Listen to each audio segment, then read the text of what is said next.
All right, we're back on the record of the matter of the state of Georgia versus Khalif Adams et al. In 22 SC 183572. All right, Mr. Stilwell, Mr. Botson, Mr. Sharp, good morning, gentlemen. All right, Mr. Williams, Mr. Steele, Mr. Adams, and Mr. Manfock, good morning. All right, Mr. Kendrick and Mr. App, good morning. All right, Mr. Ewing, Mr. Matthews Sr., good morning. All right, Mr. Nichols and Mr. Garner, good morning. Oh, and good morning, Mr. Youssef. Mr. Ryan and Mr. Williams, good morning. All right, Mr. Smith, Mr. Uhowski, Mr. Brown, Miss Hilton, good morning. All right, good morning, Miss Knight. Okay.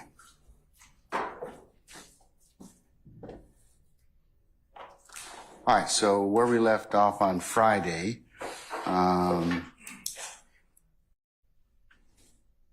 were some discussions about areas from the January 28th, 2015 interview of Mr. Copeland that you all were looking at. So what updates do you have?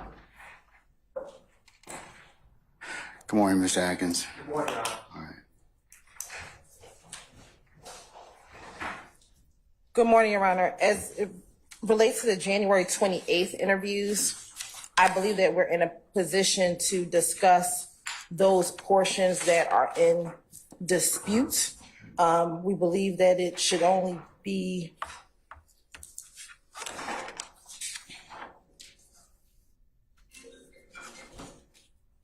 Do you want to give it to me in the areas or that are in contention? Because I think that Mr. Sharp last week told me that of the 17 areas that you had 4, 9, 11, 14, 15, and 16 in some part. Yes, Your Honor. Is that still the areas of contention?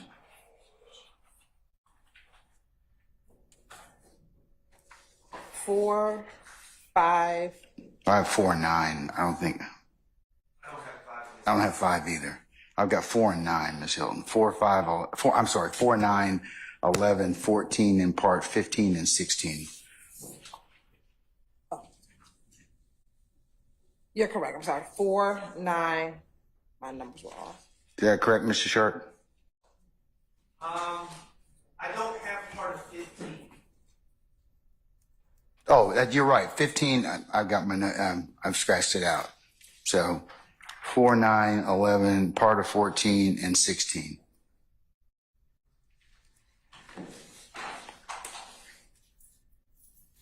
Yes, sir. That's what I have. Okay. Yes, 4, 9, 11, 14, and 16, and parts of 16. And then the defense had redactions as well that the state would need to address. Okay.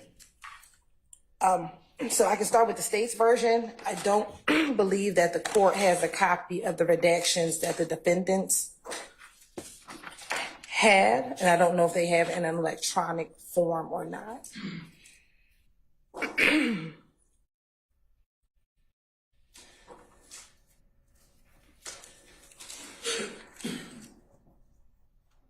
All right. Well, can we address, just taking by the numbers, and we'll take 4 first, and then I can, then the defendants can identify which parts they believe are in contention, and I just work it that way.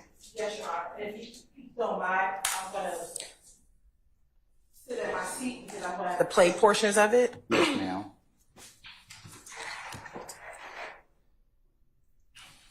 All right. Let me see if I can.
Court's indulgence for 1 moment.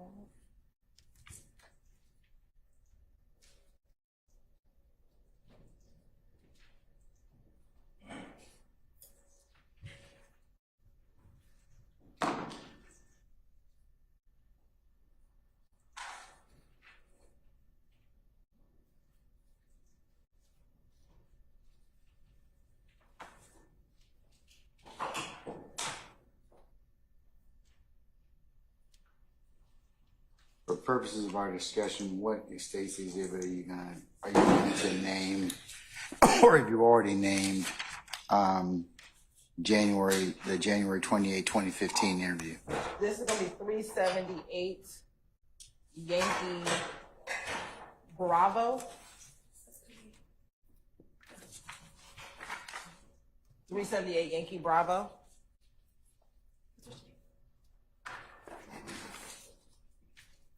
All right.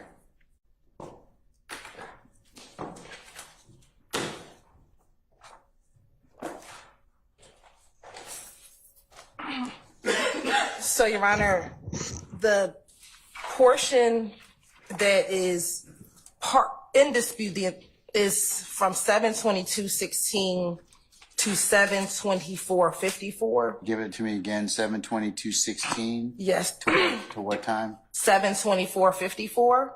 All right. The defense would like 7/22/40 through 7/24 played. They like 7/22/40 to 7/22 what? To 7/24 played. Okay. The state agrees with portions of that. We agree to play 7/22/40 through 7/23/33.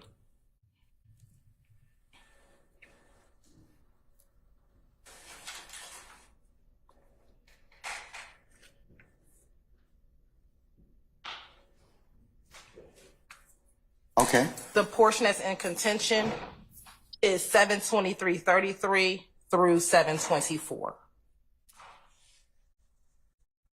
And I'll play that portion.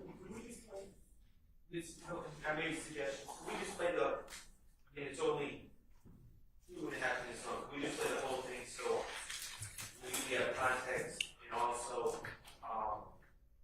my seconds are a little different than yours. So I just don't want us to get confused about exactly where we're starting and stopping. And that would add some clarity. So that was the state's intention, to play the whole portion, but I wanted to give the court the areas that are at issue. Let's just play the entirety from 7/22/16 to 7/24/54.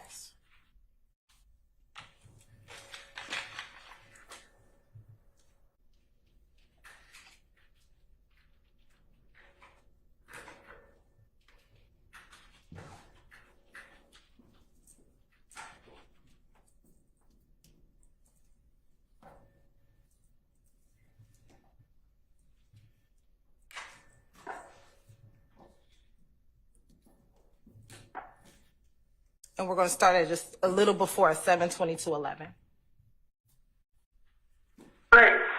Like it was that deep to be trying to kill each other.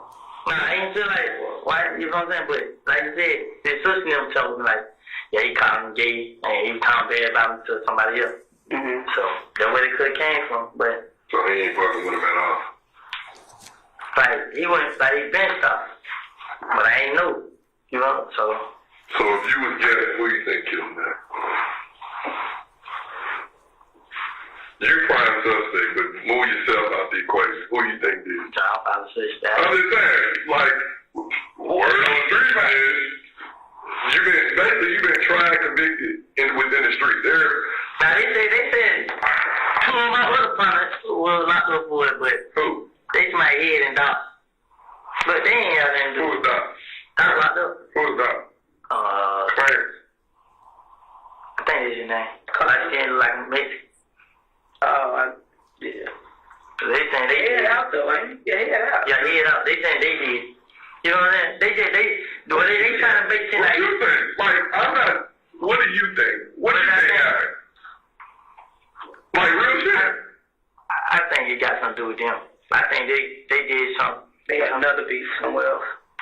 Cause I been hearing stories like Nut's supposed to ran off on somebody with some, you know what I'm saying?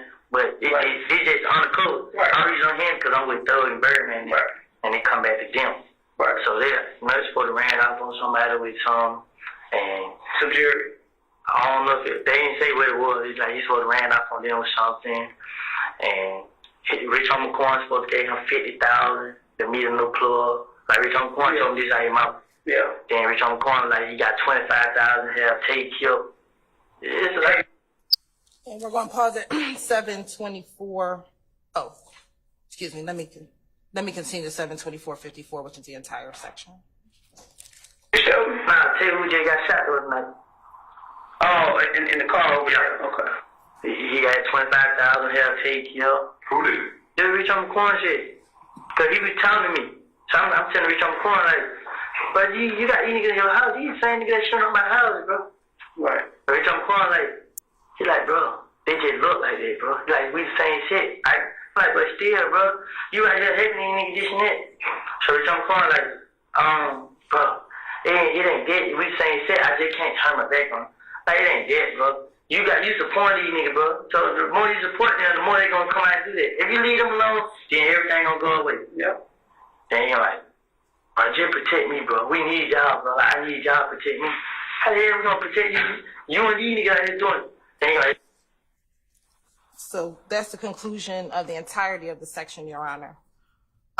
The section that the state does not believe needs to be played is 7:23:33 through 7:24, and that's the period, Your Honor, in which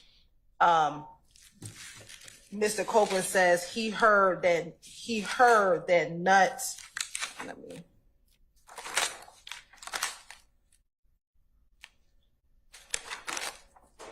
He's hearing stories like Nuts supposed to ran off with somebody, you know what I'm saying? And he goes in and says he heard that Nut was supposed to run off with some jewelry. And Your Honor, we believe that that particular portion should not be played, given that it is bad character evidence of the victim. That's a specific act of conduct of the victim, and that is improper under 24-4-405. And it's based in and it's improper character evidence, Your Honor. Can you, Play that portion. I want it before you posture again, Mr. Sharp. Let me hear it one more time. Okay. You wouldn't mind. The whole section or just that particular Just portion? that section. Just let me hear that section, please. It starts again. I'm going to start at 7:23:30, but it starts at around 7:23:33. well, You all hold cause on. I been hearing stories like,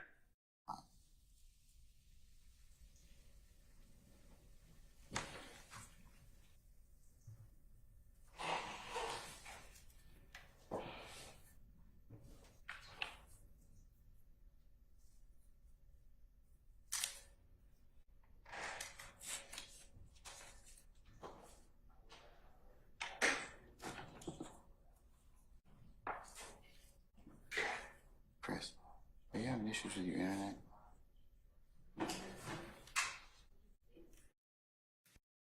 I can't get in my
I was having some connectivity issues, so let's try one more time.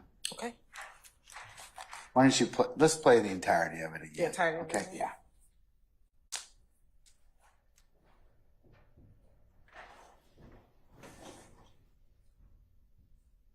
I'll start just a little before at 7:22:14. Trying to kill each other. Nah, I ain't feel like, why, you know what I'm saying? But like I said, his sister them told me like, yeah, he called him gay, and he was talking bad about him to somebody else. Mm-hmm. So that's where it could have came from, but. So he ain't fucking with him at all. Like, he went, like, he been stopped. But I ain't know, you know, so. So if you was Kenneth, who you think killed him now? You prime suspect, but move yourself out the equation. Who you think did? I'll probably switch that. I'm just saying, like, word on the street is, you've been tried, convicted within the street. Now they said, two of my other partners were locked up for it, but Who? they to my head and Doc. But they ain't have nothing to do Who with was that? Doc locked up. Who was that? Clarence. I think that's his name. Cause I just look like a Mexican. Yeah. So they saying they did. Out though, ain't he? Yeah, head out. Yeah, head out. They saying they did. You know what I'm saying? They trying to make it What like. do you think? Like, what do you think? What do you think happened? Like, real shit? I think it got something to do with them. I think they did something. They got another beef somewhere else. Cause I been hearing stories like Nuts supposed to ran off on somebody with some. You know what I'm saying? But it's just undercover. Right. I'm just on him because I'm with Thug and Birdman. Right. And they come back to them. Right. So Nuts supposed to ran off on somebody with some. And some jury. I don't know if they didn't say what it was. It's like he's supposed to ran off on them with something. And Rich Homie Quan supposed to give him $50,000 to meet a new plug. Like Rich Homie Quan told me this out of his mouth. Yeah. Then Rich Homie Quan like he got $25,000 to have Tate killed. It's like from the picture you just showed me. Nah, Tate who just got shot the other night. Oh, in the car over there. Okay. He got $25,000 to have Tate killed. Who did it? This Rich Homie Quan shit. Cause he be telling me. So I'm telling Rich Homie Quan like, but you got these niggas in your house. These same niggas shooting up my house, bro. Right. Rich Homie Quan like, he like, bro, they just look like that, bro. Like, we the same shit. I'm like, but still, bro, you out here helping these niggas this and that. So Rich Homie Quan like, bro, it ain't dead. We the same shit. I just can't turn my back on. Like, it ain't dead, bro. You support these niggas, bro. So the more you support them, the more they gonna come out and do that. If you leave them alone, then everything gonna go away. Yeah. Then you're like, bro, just protect me, bro. We need y'all, bro. I need y'all to protect me. How the hell we gonna protect you? You and these niggas out here doing it. Then you're like, so you shot my truck, bro. That shot your truck. Man, you been, you know what I mean? You been around. Like, nah, I'll just ask you. You went there like that. And that's the entirety of the section, Your Honor. All right. But again, the portion that the state has concerns with is from 7:23:33 to 7:24, in which Mr. Copeland says he's hearing stories like Nuts supposed to run off with something, you know what I'm saying? And it goes on to say, yeah, Nuts was supposed to ran off on somebody with some jewelry. And that's the entire section. Outside of what we agreed should be redacted. Okay. I think it is on. It's on. Green light's on. All right, sir. So, Judge, appreciate the opportunity to respond. In this section, there's essentially three different portions as far as I can see. The first portion talks about Kenneth Copeland talks about Thug's sister saying that Bloody J said that Thug is gay. Speaking for myself, and I believe I'm speaking for everyone else, but if I'm not, please speak up. I don't think that we have a problem with redacting that. That would be hearsay. From 722, about 33 or 35 maybe, to 724. That is a section that talks about what do you think happened? Or if you were to guess, what would you say happened? And Mr. Copeland gives various theories, head and doc, and then talks about a theory of that he heard from other people. I concede that he heard it from other people, that that Nut ran off with, it sounds like he's talking about drugs, ran off on someone and got himself in trouble. The reason that this is important, it's not for the truth of the matter asserted, as hearsay would be. It's important because the state's theory in this case is that on January 10th, 2015, late at night, Kenneth Copeland went and picked up Demekion Garlington at the McDonald's on Cleveland Avenue. And Demekion Garlington told Kenneth Copeland that it was Shannon Stillwell and Diamante Kendrick and Justin Cobb and Demise McMullen in this car that did the shooting. So according to the state's theory, on January 10th, 2015, Mr. Copeland has that knowledge on that date. This interview is 18 days later. Presumably, if that were true, that Kenneth Copeland was given that information on January 10th, when Investigator Dennis says, Mr. Copeland, what do you think happened? Presumably, if he was given that information on January 10th, that is when he would say, this is what I think happened. I think Shannon Stillwell and Diamante Kendrick and Justin Cobb and Demise McMullen were in a car and they shot Donovan Thomas, if the state's theory is correct. But Kenneth Copeland did not answer it that way. Instead, he said, well, Doc and Head, they may have done it, but I really don't think they did it. And I think it had something to do with Donovan Thomas running off with some money on, a bad drug deal. And that's what I've been hearing. So it's not for the truth of the matter asserted. It's impeachment of Kenneth Copeland to show that his story that he was told on January 10th is not accurate. In Mr. Copeland's version he gave on January 10th. Well, he didn't give it on January 10th. He gave, so let me rephrase. Mr. Copeland on June 10th, 2015, after this interview, later says, Demekion Garlington told me this on January 10th. So on June 10th, he says, I was given this information on January 10th. But on January 18th, when he's asked about it, he doesn't say it. Okay, I see. I see what you're saying. So that's the purpose of it. It's just like any other impeachment. You had an opportunity to say something and you didn't say it, and now you're saying it on a later date. And now the difference between January 28th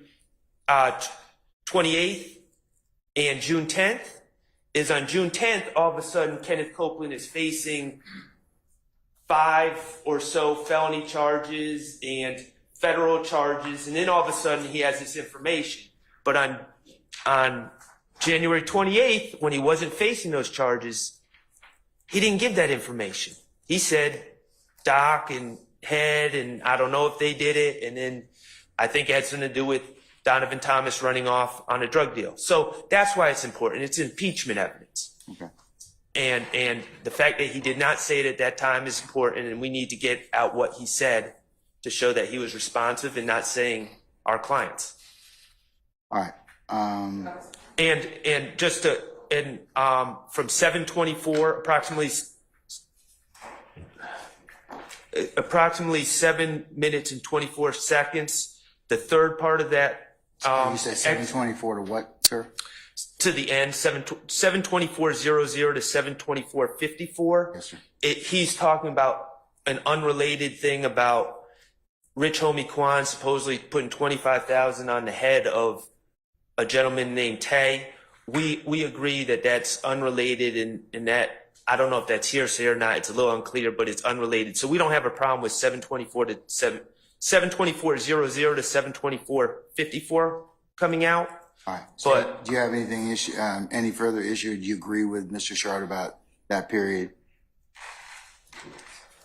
I'm just trying to. Are we talking about the last portion? Yes. Yes, Your Honor. From Okay, so you all are in 7:24. agreement with that? The court's Yes. in agreement with that as well. Yeah. What about the statement they also, Mr. Shard agrees with, or says that, about Thug's sister said that Blade J said Thug was gay? Yeah, we agree with that portion as well. It's a very limited portion. We'll take that out as well, by agreement. So let's hear argument on Mr. Shard's issue of whether or not it's impeachment, just straight out impeachment. Yeah, Sean. And that would be 722, 33, 35 to 724. Yes, Your Honor. So the state has no issue with the portion up until he talks about Doc being arrested for it. So that portion in which Mr. Copeland says, you know, I heard that Doc and Head were arrested. We don't have an issue with that. The portion that we have an issue with, Your Honor, that we believe should not be played is the portion where specifically he's talking about Nut running off with some jewelry or some drugs. First of all, Copeland never says anything about drugs. We don't even know what this supposed rumor is, right? And so the state's contention is Mr. Copeland says, I heard it was about some jewelry or some drugs. He doesn't even know. And that is bad character evidence as to the victim. So the state's concern with that portion is that it's bad character evidence that's trying to come in using purported specific acts of conduct, which is improper. The only way that character evidence would come in is by reputation or opinion. Or specific acts. No, it can't come in through specific acts, and I actually have a case to cite that. But that's if I only consider it as character. I mean, so the defense is saying that it's impeachment. It could be used for impeachment of Mr. Copeland. But impeachment is, he did not say in this interview that it was Shannon, Demekian, etc. That portion would be relevant for what happens above, where he says it was Doc and Head. But here, he's saying there's a rumor out there that some other people may have done it, but, you know, we heard that Nut may have stole some jewelry. That's not specifically talking about any specific person. That's him giving a theory based on a rumor that he heard. So that's why we don't have an issue of the Doc and Head portion coming in, because that could be considered impeachment given what he says later on. We are solely concerned about the portion in which he says, I'm hearing stories like Nut's supposed to have ran off with something. He's not talking about anyone specific, and he's talking about these rumors. And again, that is bad character evidence. If the defense on cross-examination lays the foundation for, as Mr. Shart said, he has knowledge that Mr. Copeland knew of this earlier, and then on the interview in question, he's saying something that would be different. So if he had knowledge of it and he gave it, that would be impeachment. If he had knowledge of what? If he had knowledge beforehand, what they're doing is, I just, from the court's recollection of or just assessment of this, they're working kind of backwards. They know what he said later about what he knew earlier. So that's where the impeachment's coming in. They have a good faith basis to ask him about that. Mr. Sharp, I'm sorry to interrupt you and Mr. Steele, but is that kind of what you're trying to get at? Absolutely. All right. If he had knowledge of it on January 10th, that was his time to say it. He didn't say it, so that suggests to us that he's making it up on June 10th. But what is the it? Because the fact of He's making up, what exactly is he making up that's relative to this particular section? He's making up This particular section of 732-33 to 724. on June 10th, he is asserting that he has knowledge of this, and he's had knowledge since January 10th. And he's asserting that his knowledge is that the four gentlemen in the car, who the four gentlemen in the car was. And if he had knowledge on January 10th, Why didn't he say it on the 18th? why didn't he say it on the 18th? Okay. But you're right. I think, let me Or be the 28th. The 28th, I should say. And let me be clear, the section that we're talking about, the conversation about Doc and Head is in this same section. So in the same section between 723 between 72333 and 724, he talks about dock and head, which we agree should come in. In that same section, he also now talks about this rumor of Donovan Thomas stealing some items. That does not directly talk about who killed him. So the dock and head part, we agree with. That's a part of this 723.33 to 724 section. So we agree up until, from 722.40 to 723.33 is where he talks about dock and head. We agree. That can come in. All right. That shows right there. He said dock and head on January 28th. Later on in June, he said Shannon, Demikian, and these other individuals. We are specifically talking about a 7-second area between 723.33 and 724 where he's solely talking about hearing rumors that Nutt supposedly ran off with jewelry. That does not directly talk about who killed him. That is him speculating about what theories could have came in as to why he was killed, but it does not directly talk about who killed him. So we think the portion before dock and head, fair game. We are only talking about where he's speculating as to whether or not. But here's the thing, if he had knowledge of that, or what truly happened, and he's just given another version, I heard that such did this during this period of time, that would be impeachment. But he doesn't even know what happened. But it says but it's another version he's told that the jury can decide whether or not he's telling the truth about. Yeah, ordinarily, Ms. Hilton, it would not be admissible. But given what's been proffered so far, I'm going to probably allow it. So, assuming a foundation's laid as to that. But what I've heard so far would indicate that yes, it's another version of what Mr. Copeland may or may not have said. So I'll allow it over your objection. Okay. So can we we're going to get rid of the things the sister said about Blade J. We're also going to get rid of, the, 72400 to 72454, the unrelated 25,000. Yes. Okay. All right. Was that it, Mr. Sharp? For that one. For that one. Yes. I have a disagreement. Okay, Mr. Steele, what section are you want to invite my attention to? And if we could have, because we weren't provided this previously, so that we can be prepared for whatever. So if he could just tell us what the section is. I think he's going to do that right now. Okay.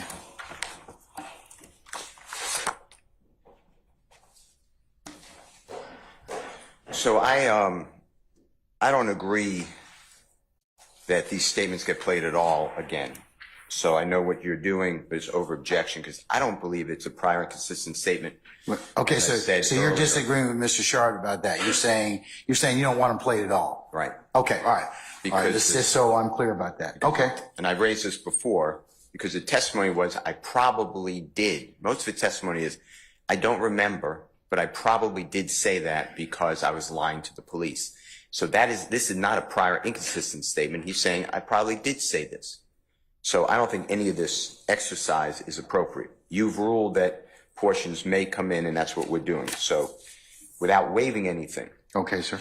Your Honor, and just for the record, because this is just bringing it up, I just want to be clear that that's my stance as well about just playing these videos. But Okay. when I'm discussing redactions, I'm going on the assumption that you are overruling my objection. So generally you object on the basis of it's not impeachment. But since I'm going to rule that it may be impeachment, you'd like these sections played. Played or not. Okay. All right. Okay.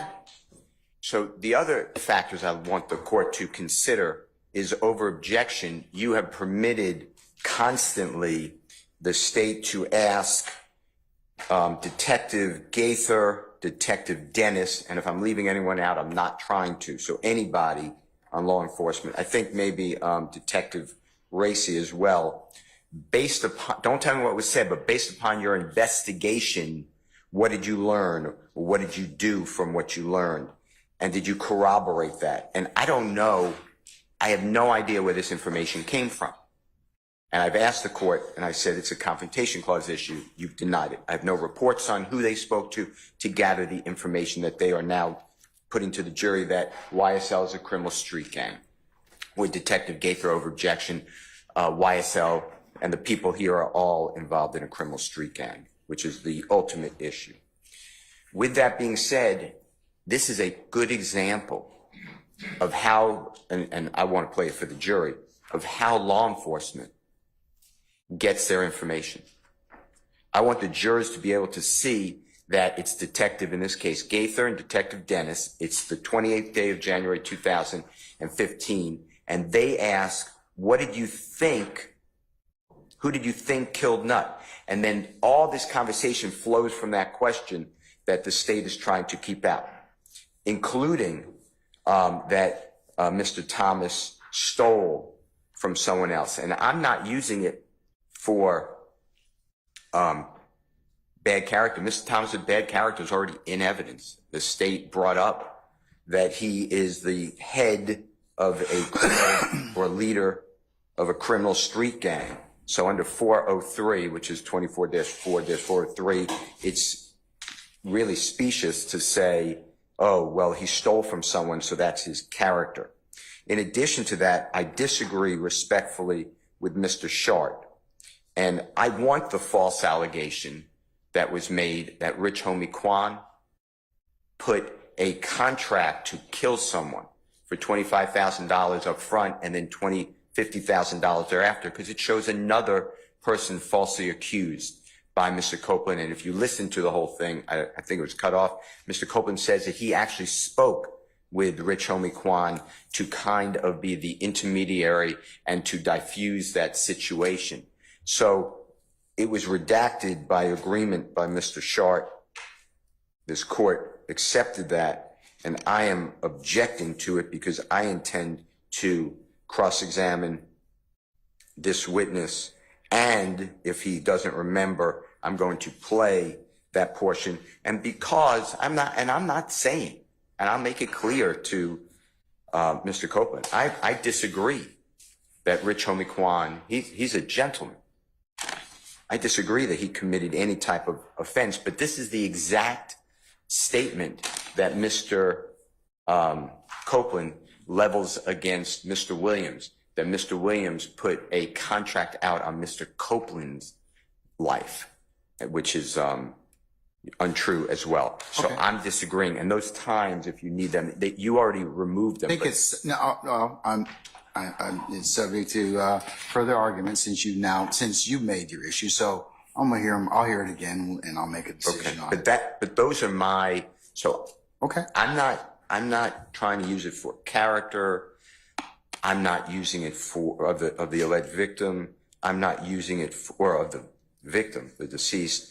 I'm not using it for any type of I didn't know and it's totally speculative. I'm saying that's how the police did their investigation, that the court through the prosecution has already poisoned the jury with this, word on the street. We did this. We corroborate. Here's how we do it.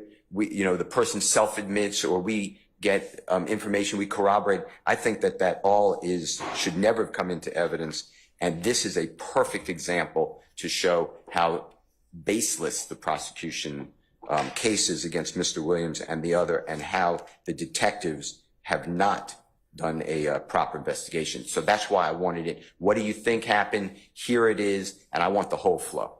That's what I'm saying. Okay, so let me see if I can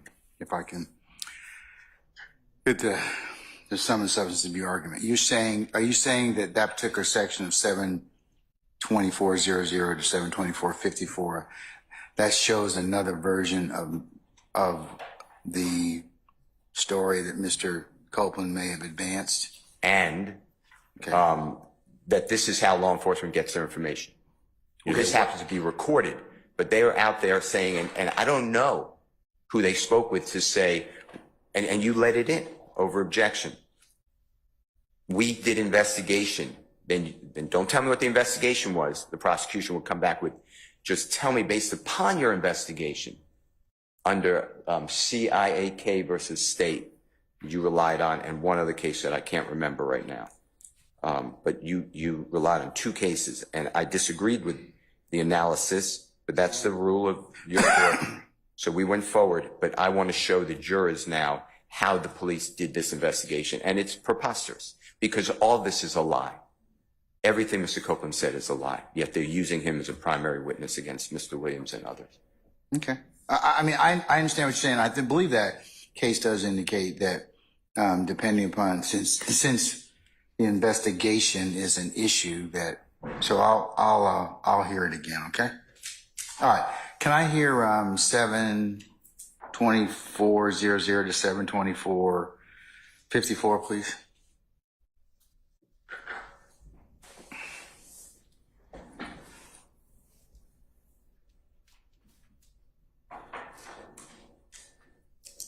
You got 25,000 have take killed.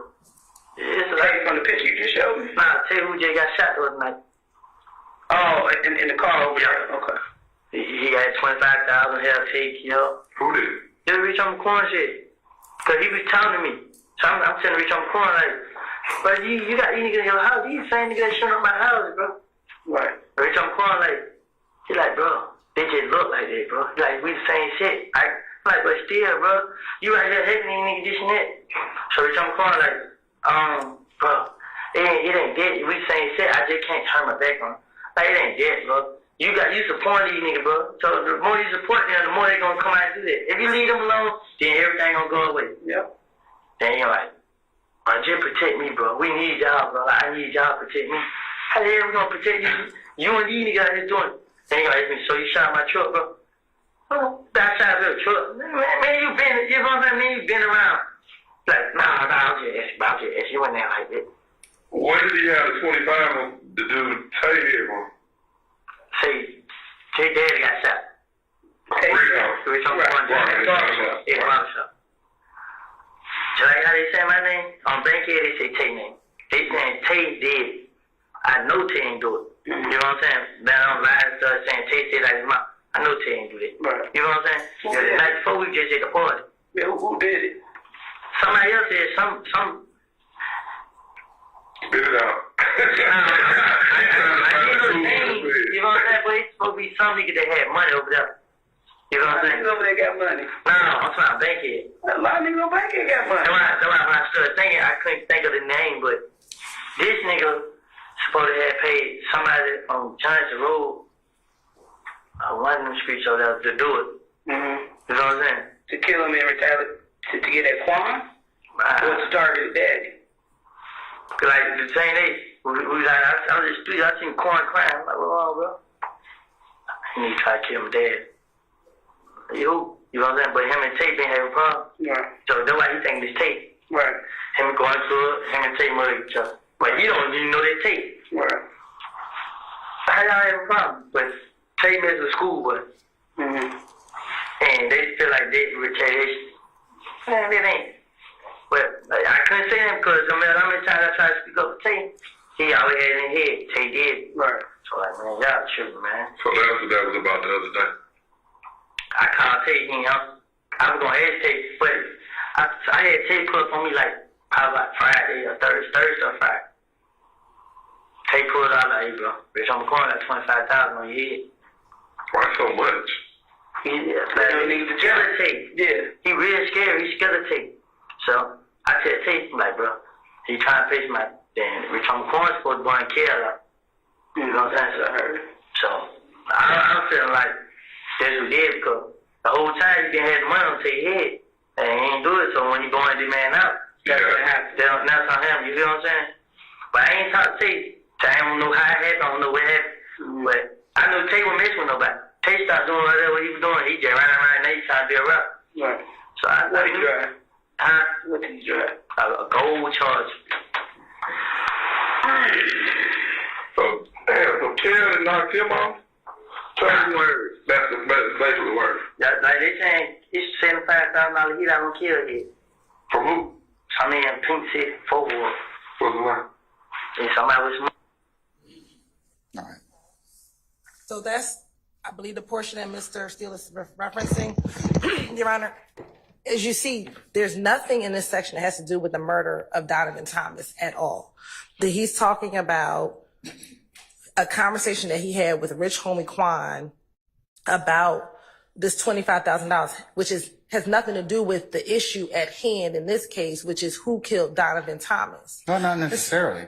If he's got another version of who may have done what, that's impeachment by contradiction or just straight out impeachment. But this isn't a version of who killed Donovan Thomas. What they're talking about is who killed. It doesn't make a difference if he's telling materially different versions of what happened. That potentially is he can be impeached on that. When you say what happened, What happened, or how he came to find this information. I mean, if he's given the police different versions of what may have happened. When you say what may have happened, because what he's talking what may have about, happened, what he told them. But when you say what may have happened, Your Honor, in this portion, he is not talking about the murder of Donovan Thomas. He is talking about Rich Homie Quan's father was shot at in September of 2014. In this particular portion, he is only talking about the fact that Rich Homie Quan thought that an individual named Tay shot Rich Homie Quan's father. This has nothing to do with the murder of Donovan Thomas. Okay. So this isn't him giving a version of facts as to the murder of Donovan Thomas. This portion has nothing to do with the crime of who killed Donovan Thomas on January 10th. What he is talking about is only to Corey Lamar, which is Rich Homie Quan's father. So this would not be relevant to the issue at hand, which is who killed Donovan Thomas. Okay, so, let me also kind of just ask you to just address this as well, Mr. Steve. You have made this an issue of investigation. I mean, even though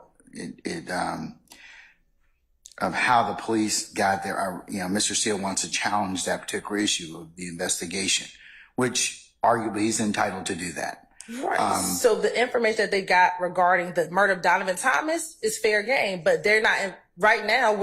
They're getting information about what could potentially be a separate crime, which is not the investigation of Corey Lamar. That's what they're talking about in this section. Now, if he wants to talk about what Kenneth Copeland told them about the murder of Donovan Thomas and their investigation as related to the murder of Donovan Thomas, then he could talk about whatever they did in these interviews regarding whether or not they followed up, whether or not they got the information, they did nothing with it.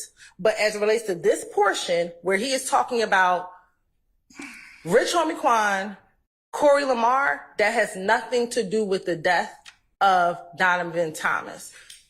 If there's anything else in this video where they're talking about what happened before with Donovan Thomas, then that's fair game, but not this portion right here. All right. And we don't know if this $25,000 is true or false. We don't know. So we don't know if it's impeachment because Rich Homie Quan has not testified in this case. So we don't know if this is true or false or not, or if it's impeachment at all. And if Mr. Steele on cross-examination goes into a line of questioning, that's something he may decide to do. But here, as the state's case, we're not going to inject any error in this case by playing a non-relevant portion regarding the death of Donovan Thomas, because this does not have anything to do with the death of Donovan Thomas. This section right here. Now, there's another section that he wants to talk about, but this section from 724:54 to where I stopped at 727:51 has nothing to do with Donovan Thomas's murder. All right, Madam, I'm going to let Mr. Steele respond. Sir?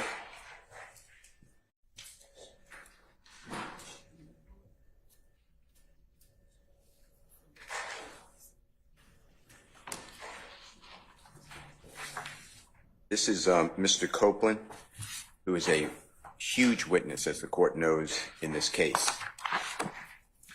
And he is lying, my word, to law enforcement about Rich Homie Quan conducting a murder for hire. The state wants to say, well, that's irrelevant because it's a murder for hire of a different person, Tay, T-A-Y. my point is, that is the witness.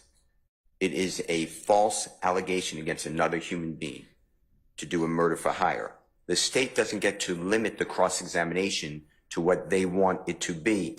And it goes to the investigation of Detective Dennis, Detective Gaither, who the court has both found over objection to be experts. And they both talked about their investigation. And they both talked about how they went about their investigation without giving specifics or who they spoke with. I have no idea when they say, based upon our investigation, we learned the following. We learned this. I still rely on my constitutional right to have that information, but I don't have it. And this is a prime example that they get garbage. That's my position. Mr. Copeland may say it's absolutely true. The state was going to call Rich Homie. His name's Mr. Lamar, Lamar.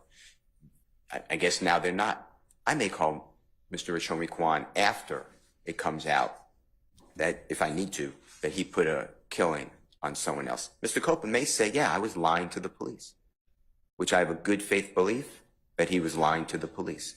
So I need to show the jurors, and the jurors need to see, to collectively understand how the police are going about this investigation and who they're dealing with and who the witnesses are that are giving sworn testimony before the court. So I believe it all comes in. Okay.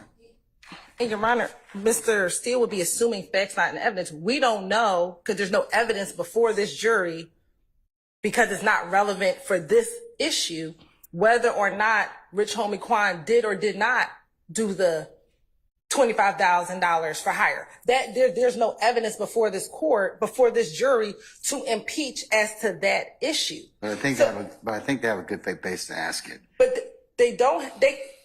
It would be one thing if they don't know that, but they do. They have a good faith basis to ask it. He's on cross-examination. But he's not on cross. He's on direct examination right now. But they're going to get him on cross. If they get him on cross and they played at that portion, then that's something different. But right now, for the state to play this portion, it is improper, because we have not discussed at all anything dealing with Mr. DeQuantis Lamar hiring anyone, because that is not relevant to the issue at hand, which is, did YSL kill Donovan Thomas? That is the issue at hand.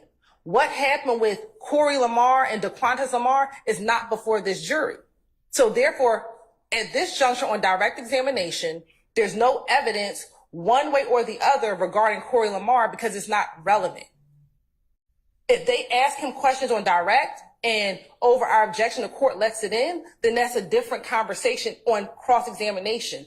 But right now, there's no relevant evidence regarding what happened between DeQuantis Lamar, an individual named Tay, and Corey Lamar. It would be improper, because there's no evidence before this jury regarding those three individuals and any type of murder for hire. I got you. Okay.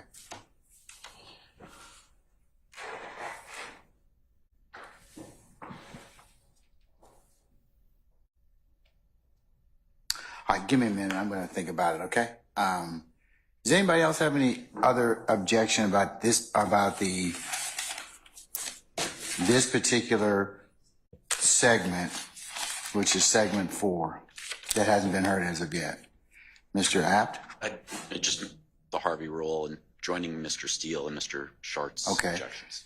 Mr. Matthews? Mr. Garner? Ms. D. Williams? Okay, all right. Okay, I missed anybody? Okay, all right. Give me 5 minutes, and then we'll take a comfort break, and I'll come back and let you know, okay? You're right, just very quickly, the state does not intend to play them. Now, if they choose to on cross, but these are our redactions that we have propounded. This should not come in, and so we're going to object. I mean, the state would not play this portion. If they choose to, we would object at that particular portion. Okay. All right. I understand. Okay, we'll be in recess.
Deputy Ham?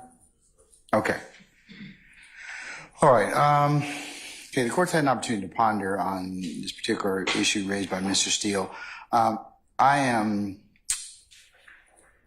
not going to include the portion from 724.00 to 724.54 in direct. Mr. Steele, however, on cross-examination, believe it's fair game. All right, so you will be able to play it. Just have to identify it, but for those purposes, okay? All right. Anybody else have any other issues or discussion as to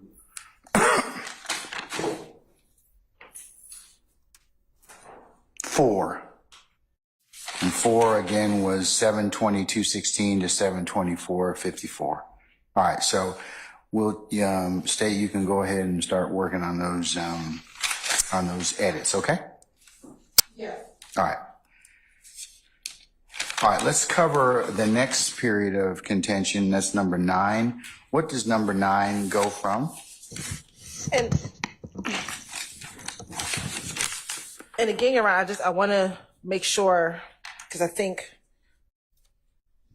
I want to orient that the list that we're going through now is what the state intends not to play. In section number 9, these are areas in which the defense wants to play.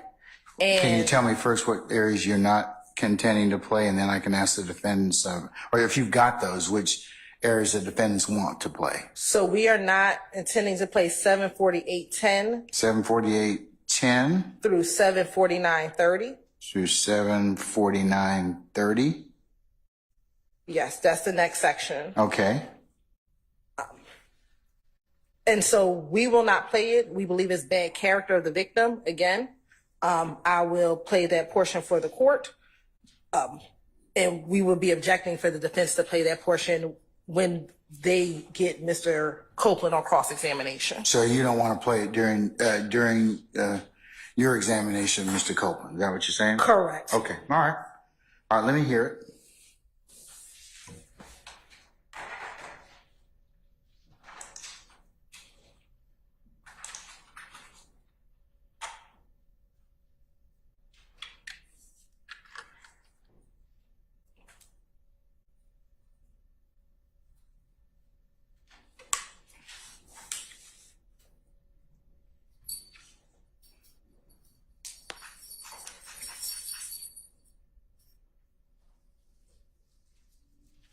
And we're starting a little before at 748.05.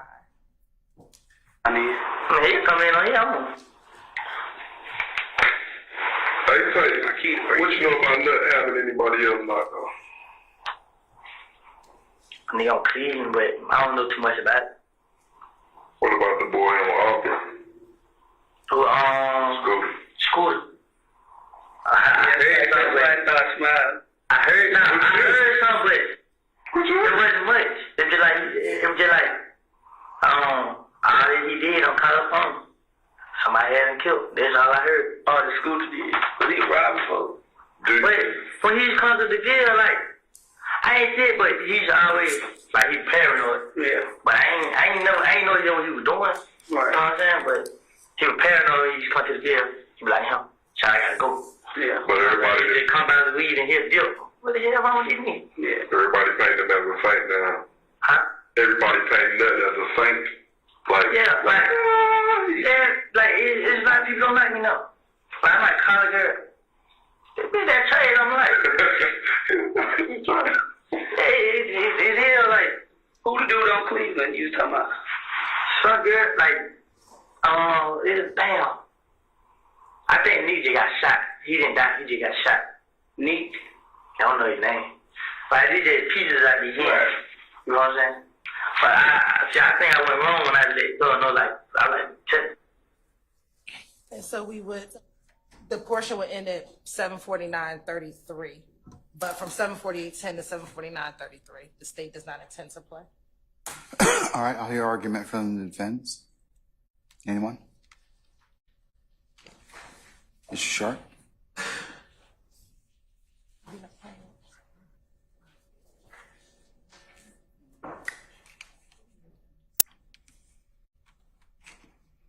Your Honor, we don't have any reliable transcripts from this, so I'm going off of my notes.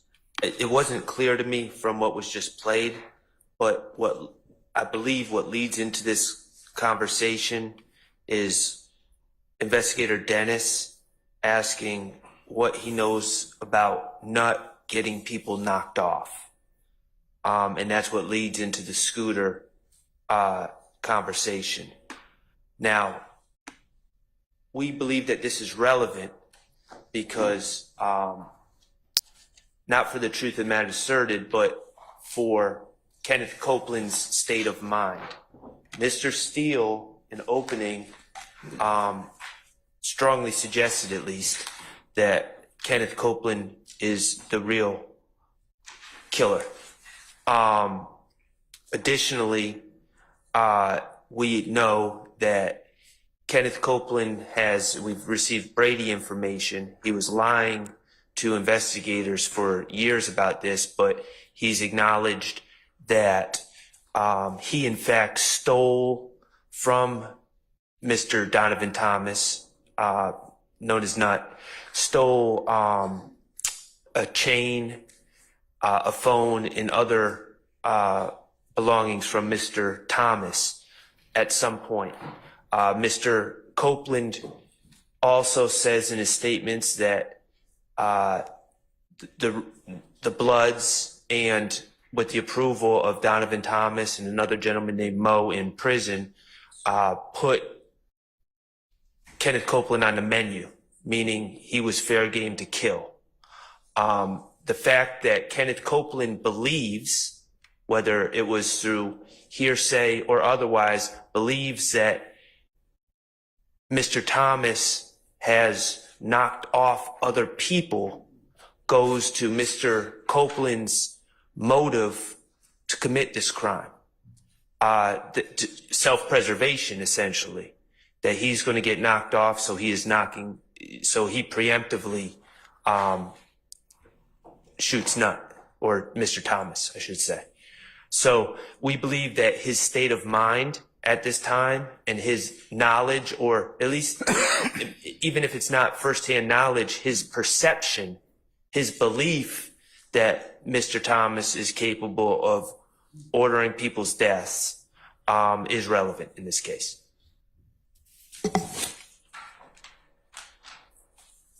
Okay. Ms. Hilton?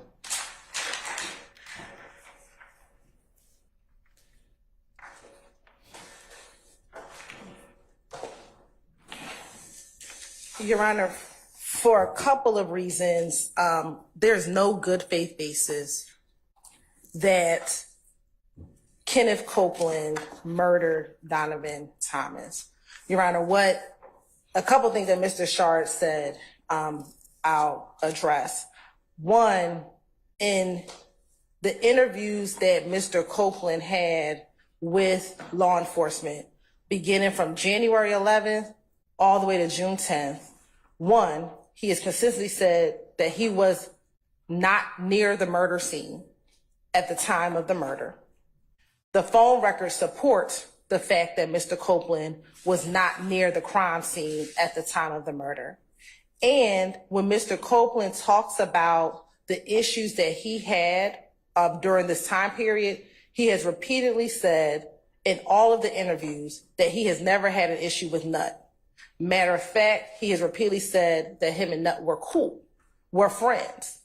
Well, not friends, but at least cool, cordial to each other. So this idea of having to go into Mr. Copeland's state of mind is not even a proper purpose to bring in the rumors that he has heard about Mr. Thomas doing anything.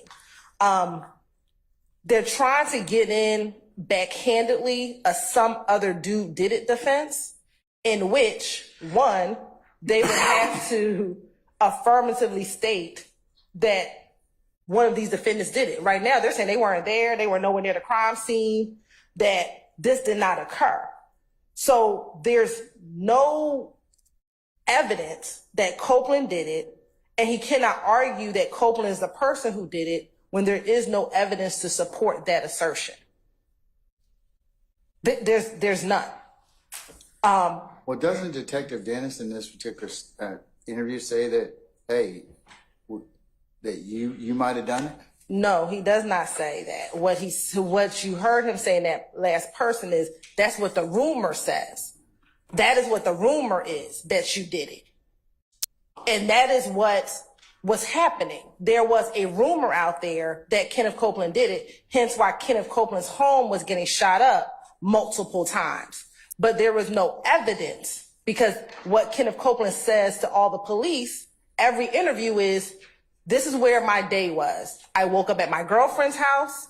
From my girlfriend's house, I went to Mechanicsville. Then I got the phone call from Demekion. I went down to McDonald's. And when I went to McDonald's, I picked up Little D. Now things have changed, because back in 2015, he says that both Little D got into his car and Nard got into his car. Now it's Little D and Shannon. But the fact of the matter, he says at the time of the murder, he was at his girlfriend's house. And that is corroborated by evidence that will come in from his phone records, that at 7:25, I believe, he is nowhere near the murder scene. The phone records further indicate that he is where he says he is at the relevant times. The phone records show him going from his girlfriend's house to Mechanicsville, from Mechanicsville to Cleveland Avenue. That is what his phone records show. So there is no evidence to support this now assertion that defense counsel is making up, that Kenneth Copeland is the person who murdered Donovan Thomas.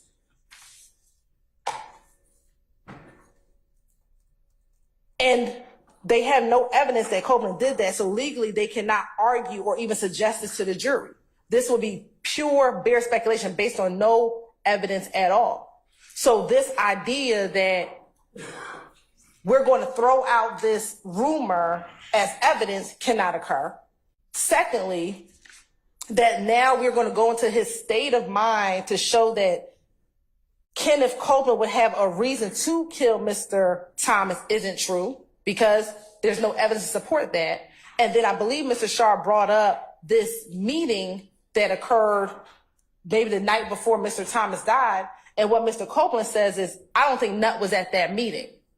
He never puts Nut at that meeting. He says Mo was on the phone calling from jail. Bloody J was at the meeting. He said someone said Nut might be, but I don't think Nut was there. So at no point in time was Nut a part of the meeting that they're trying to bring forth to the court, that some way, somehow, Nut had a hit out on him, because that isn't true. All right. I disagree with some facts. So I respectfully disagree with some facts that Ms. Hilton just put out there. First of all, regarding, I wasn't finished. Okay. Thank you. Okay. Okay. All right. I'll let her finish. Thank you. Yes, sir. Thank you. All right. So additionally, Your Honor, they're trying to bring in, again, bad character of the victim, and it's only admissible if the defendants are saying that they did it and that were justified in doing it because they know about some specific acts that they did, that the victim did. Here, they're saying that they didn't do it. They don't know who did it. They weren't even around when it happened. So they can't bring in any bad character of the victim when they're not even claiming that they committed the crime. So it would be improper to bring in any bad character of the victim. And that's 24-405, and I have a case, if you can pass me that case. Which will be Muhammad v. State, MOHAMUD v. State, 297, Georgia 532, which is a 2015 case, which was decided after, once our new evidence rules came in regarding bad character evidence of the victim. I'm sorry? Mohammed, do you want the citation repeated? I need it. Mohammed versus the say 297 Georgia 532, 2015.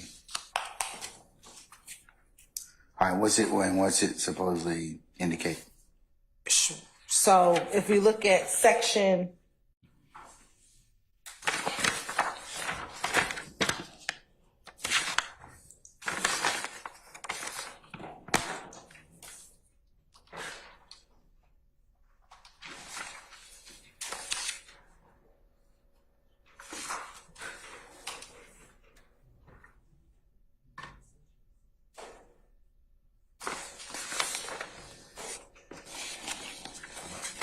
So in section or division 3 of the opinion, I'm gonna get to it.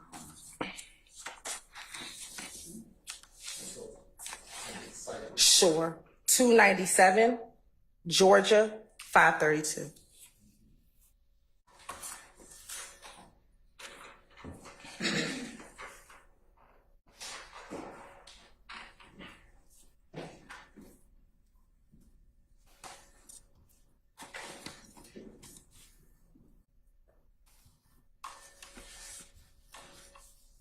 All right, so,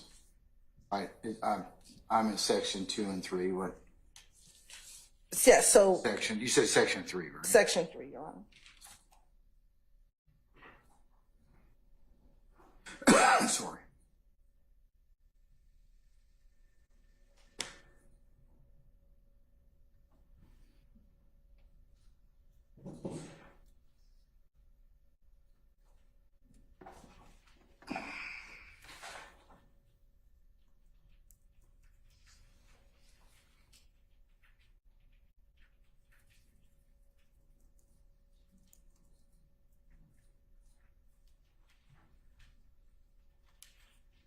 Right. Okay. I'm with you. I see where it says where Muhammad talks about 24-4-405A. Yes, Your Honor. And so again, what they're trying to do is improper. We rest on what we just argued to the court. Okay. All right. And now, if you're done, I'll hear from Mr. Short. I am finished now. Okay. All right, madam. And I'll reserve time for any rebuttal, Your Honor. All right. Yes, sir. Okay, first of all, just to deal with the Muhammad case, and that's essentially Muhammad, we used to call it Chandler evidence. It deals with, it deals with, in a self-defense case, Muhammad essentially says that the defendant in a self-defense case has to be aware of the have personal knowledge or be aware of the past violent acts of the victim for it to be admissible in a self-defense case. That has nothing to do with what we're talking about here today. It has absolutely nothing. They want to cite to a case that deals with a completely different area of the law and then base it on, well, because it doesn't fit this, therefore it's not admissible. We're not talking about self-defense. We're not talking about our client's knowledge of Kenneth or of Donovan Thomas's prior violent acts. We're talking about Kenneth Copeland and his knowledge of Donovan Thomas's violent propensities. Let me just talk with you about Muhammad. Muhammad indicates that under 405 that generally it makes a distinction from the evidentiary rule set forth in Chandler before the new evidence code took effect. So they're saying now in all proceedings which evidence of character or trait of a person is admissible, proof shall be made by testimony as reputation or by testimony in the form of opinion. So therefore, as a general rule, the character evidence of a victim is limited to reputation or opinion, not specific bad acts. Well, in that's what Mahmoud in said. that particular context, Your Honor. And if I was representing Kenneth Copeland, who was once charged with this, by the way, with the murder of Donovan Thomas, he was charged by Detective Thorpe and thrown in jail. So to suggest that we have no evidence, well, the state actually did charge him with the murder. So, but if I was representing Kenneth Copeland, I would be arguing that Kenneth Copeland had personal, and it was a self-defense case. Muhammad would be on point, and we would be duking it out. But I don't represent Kenneth Copeland. I'm not saying it's a self-defense case. Muhammad has nothing to do with this. This has to do with the state of mind of Kenneth Copeland as another person who was charged with this murder, and his potential knowledge of what he was into by running afoul of Donovan Thomas. Now, a couple things that I disagree with what the state said. State said that Kenneth Copeland said Donovan Thomas was not at the meeting. My recollection of the statement, I just went over it. Initially, he said he wasn't, that Donovan Thomas wasn't present at the meeting. And then he said, no, I think Donovan Thomas was there. He does say Bloody J was there. He says Mo was on the phone. But he also puts Donovan Thomas there. Secondly, the idea that the phone records show he was in a different part of Atlanta. Kenneth Copeland's statement puts him at the Green Store, which is maybe 300 yards, 250 yards from the scene of this shooting. Okay? So we're acting like, oh, well, and we know how cell phone records or cell tower data works, and it's not the exact time, and obviously it goes by towers. So my understanding of the cell phone records, and I'm sure we're going to hear expert testimony on it, is it's not nearly clear cut like the state says it is. But Mr. Copeland's own statement puts him at the Green Store. So, which is right there.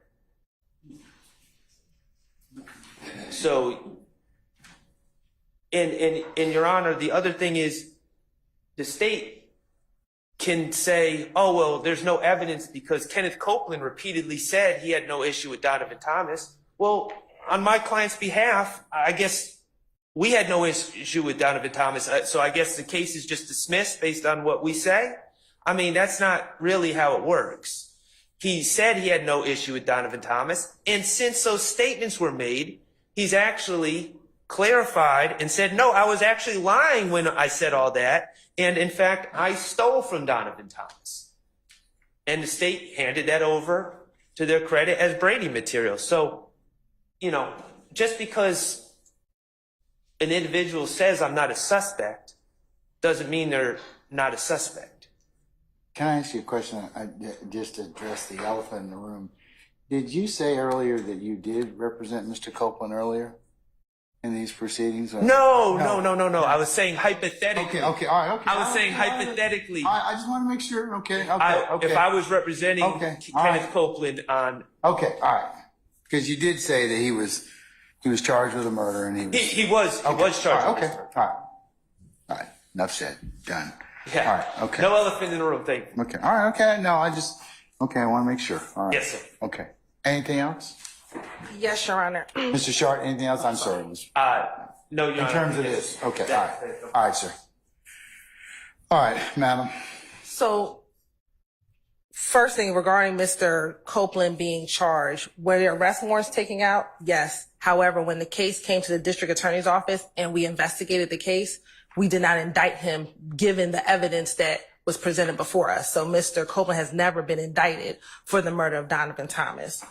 Second, Your Honor, looking at 244405A, what the defense is asking you to do meets no exception. And they have not brought to you any case law that says the state of mind of another individual that they are claiming killed someone with no evidence can come in.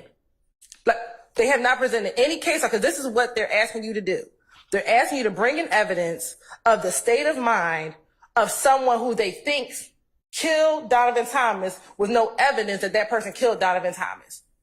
If they have some case law to say that the law allows that, we would like to see it. But according to 244-405, what they're asking you to do meets none of the exceptions in how character evidence of a victim can come in. Okay. All right. Anyone else have any argument on this particular section? Mr. Steele or anybody else? All right, sir. Go ahead.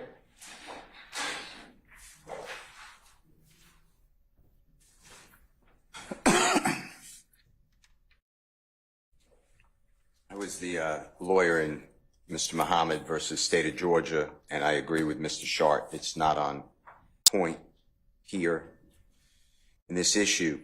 The prosecution keeps saying that there's no evidence that Mr. Copeland killed Mr. Thomas, yet on 4 occasions on the short direct that we had already, the state asked Mr. Copeland whether he killed Mr. Thomas. The jurors don't have to accept his answer. The state has put that ball well in motion. In addition to that, to say that phone records clear Mr. Copeland, phone records are totally going to be in debate, and it's up to the jury. And to say that the state cleared Mr. Copeland and therefore he's not, he's truly not involved in any wrongdoing is preposterous. That's again up to the jury. Mr. Thomas's character is already put in issue. The state did that. They called him the leader of a gang through Detective Gaither and through Detective Dennis. So to now try to close that door when they opened it is inappropriate. And to say that there's no good faith belief, the state sent an email the court was included on where they say that Mr. Copeland said that there's a video with him included. I believe him included. If I'm wrong, I have to refresh my memory. Saying that he killed Mr. Thomas. And the state's asking for the defense to give them the video, which I'm not going to give to them until I use it, if I choose to use it in my case on cross. So, you know, I don't understand there's no good faith. So with all that being said, you then go into what is the real relevance of this? And it's the same thing that the court that I argued earlier, and the court seemingly agreed. It's how the police did their investigation. Detective Dennis said, and I quote, "You, to Mr. Copeland, we just heard it, you are the prime suspect, but pull yourself out of the equation." That's how we got here. That's how this prime witness got to be the prime witness. He is making up statements against Mr. Williams and others. And I believe that everything that he said based upon his lies, I'm not saying Mr. Thomas had anyone killed or put a hit on anyone. It's the same thing as Rich Homie Kwan. It's another false allegation by Mr. Copeland. The jurors get to see, because I'm asserting that Mr. Copeland made false allegations against Mr. Williams and others. So that's why I believe that it's relevant. And the state shouldn't be able to just say to the court, well, we are God, and we decide that Mr. Copeland had nothing to do with it, therefore these statements don't come in. That is for the jury to determine. All right.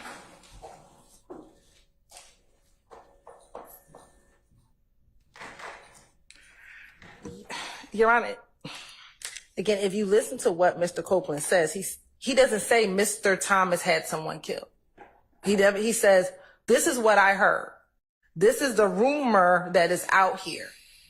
I don't know about that, but this is what I'm hearing. So again, Mr. Copeland has never said that Mr. Thomas did anything.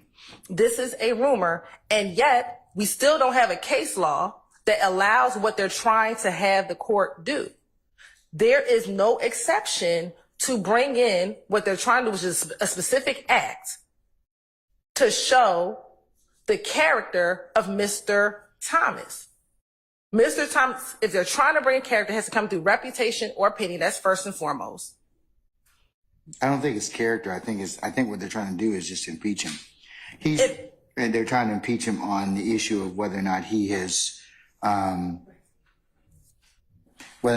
told another falsehood or discrepancy. And they're also trying to bring in, in fact, from the interview of the police and how they asked him about this particular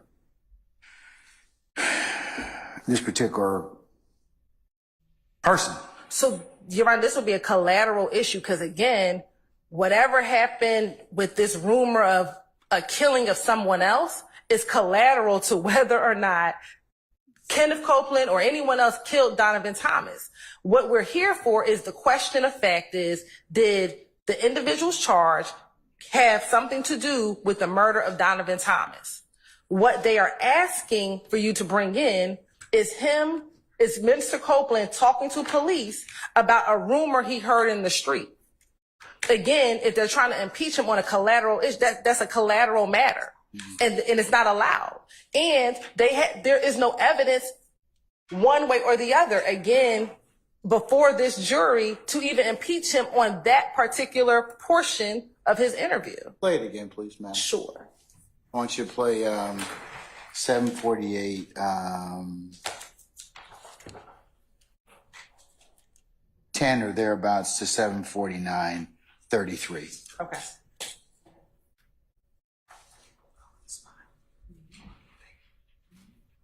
I'm going to start a little bit earlier at 7:48:06. All right. Hey, tell you, what you know about not having anybody else not though?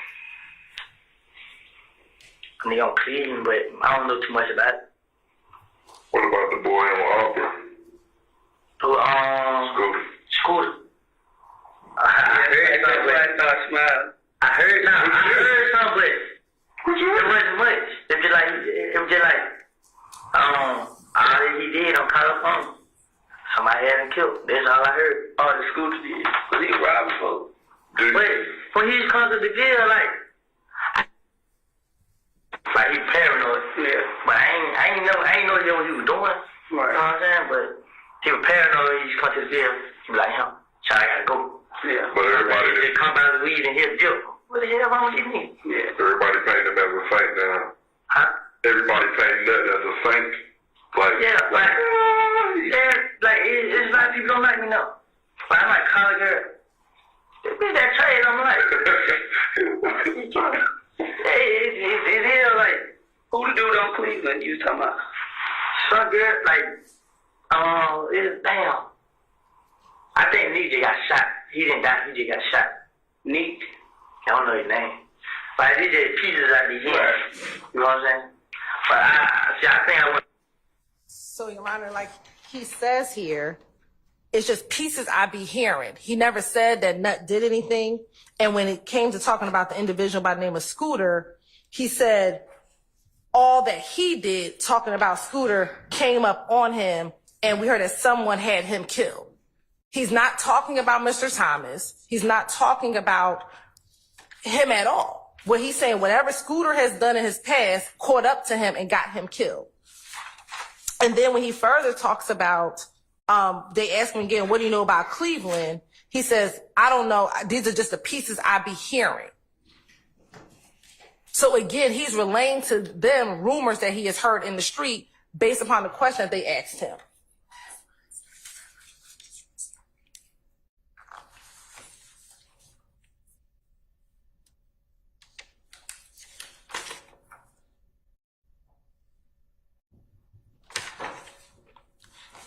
And looking at Carlson's on impeachment by contradiction, where it says a witness may be impeached by contradiction in several ways.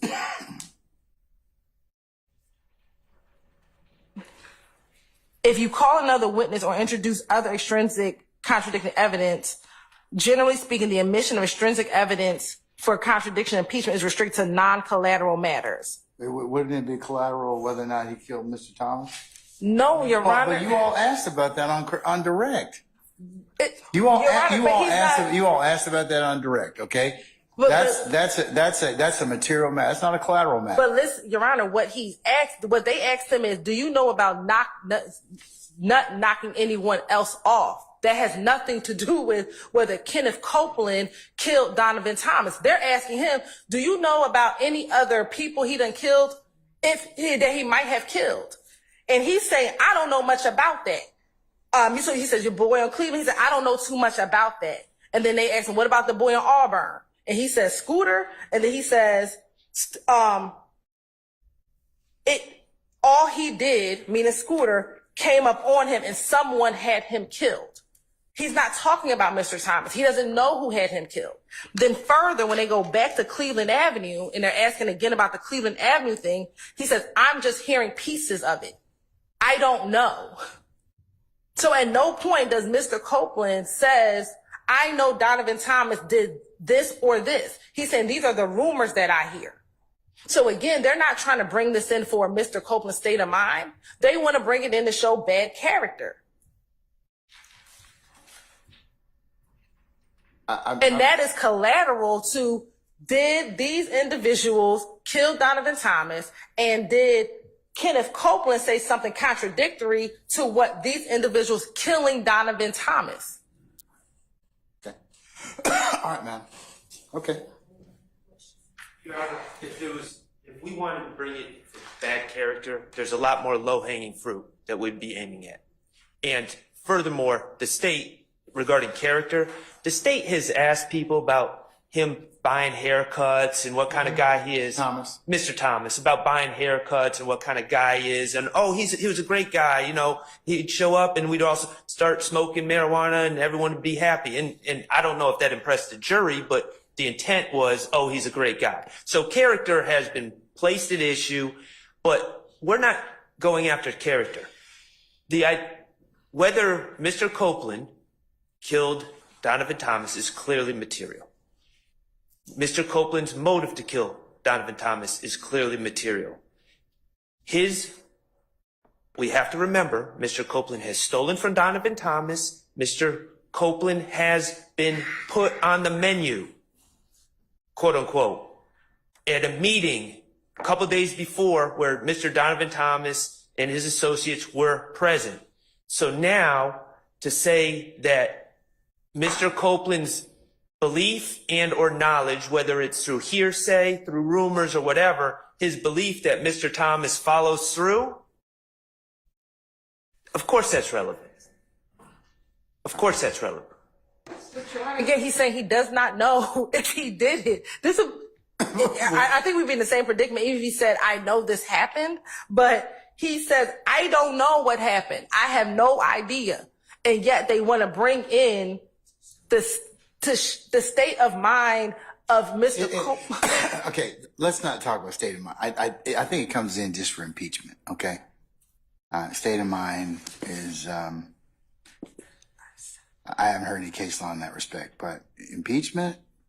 But impeachment as to what, Your Honor? Because they're saying it's impeachment to what? Because this is not contradictory to him saying that these individuals killed Mr. Thomas. As Mr. Steele brought up earlier, you brought up, at least as he indicates, a few times that did our current witness kill Nut, okay? Whether or not that's true or not, you know, if there's a foundation for that to be asked, they can ask it. Right, but what they're trying to get into is whether or not Mr. Thomas killed someone. That's not impeachment to that question. What Mr. Thomas may or may not have done does not directly impeach the question of Mr. Copeland did not kill Donovan Thomas. So that's what I'm trying to ask. What is the impeachment? I got you. Mr. Sharp, do you have any case law, since you're saying in state of mind or anything like that? I understand what Mr. Steele's saying, and that may be.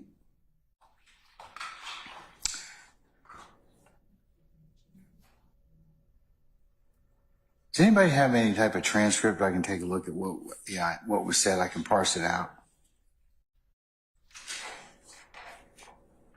We have a rough transcript, but it's. I'll look at the defense. If you got a version and the state's got a version, I need to kind of see what's actually said in writing because it's hard for me to kind of listen to it.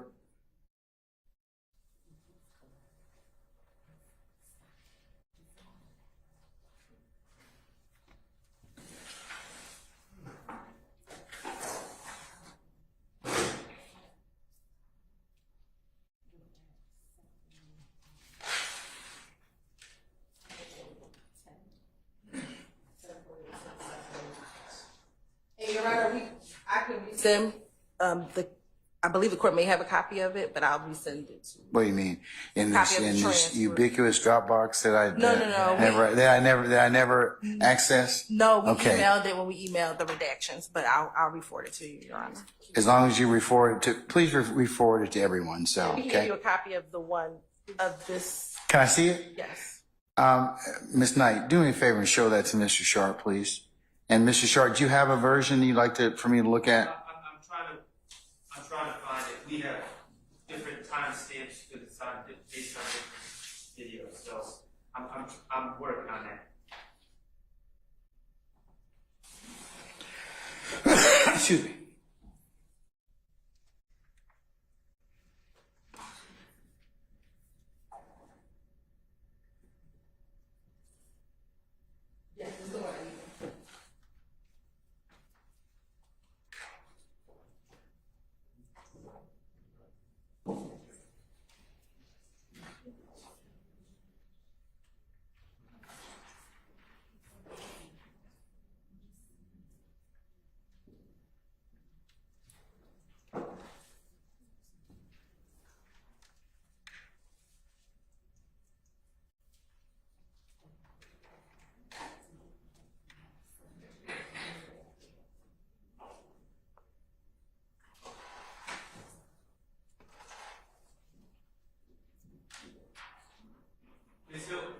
Yes, sir. Could you tell me what page? Sure. It's going to be Yours. starting at page 134, line 1.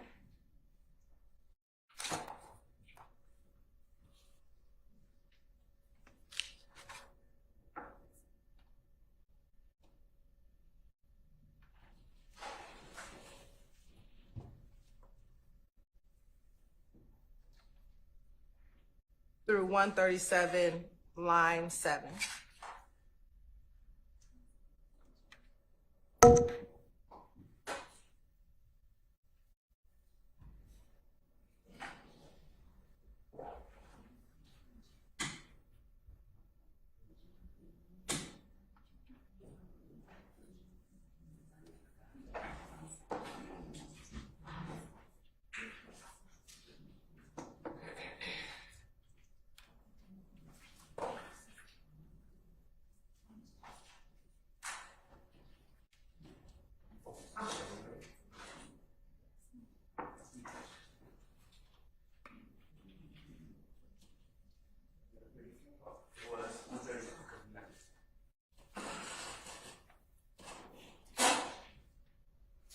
Judge, what we have on our side doesn't add any more clarity, and it has quite honestly a bunch of my notes from what I heard on it. So if you want that, I can give it to you, but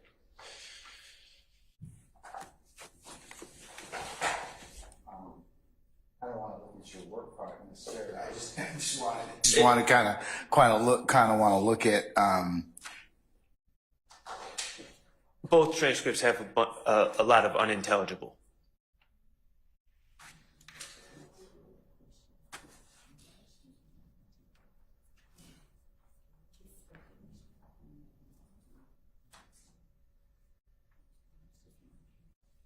What pages? Okay, I have in my possession states 378 Yankee Bravo 2.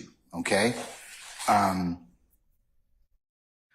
which pages am I looking at? It'll be page 134, beginning at line 1.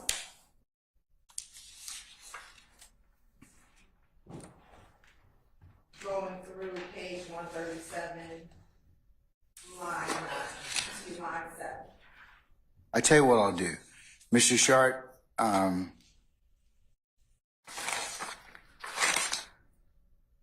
You said it goes from 134 line 1 to 137 line 7.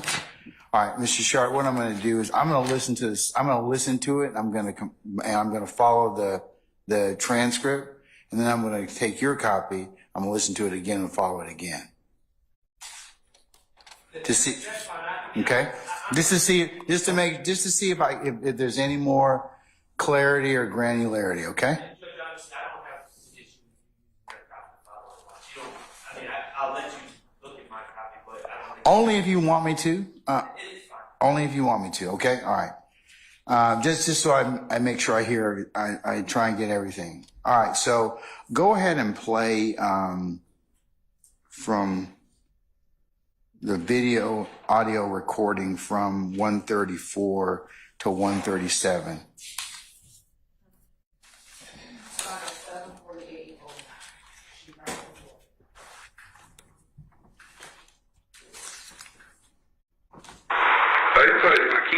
you know about nothing happened to anybody else not though? Nigga on Cleveland, but I don't know too much about it. What about the boy on Auburn?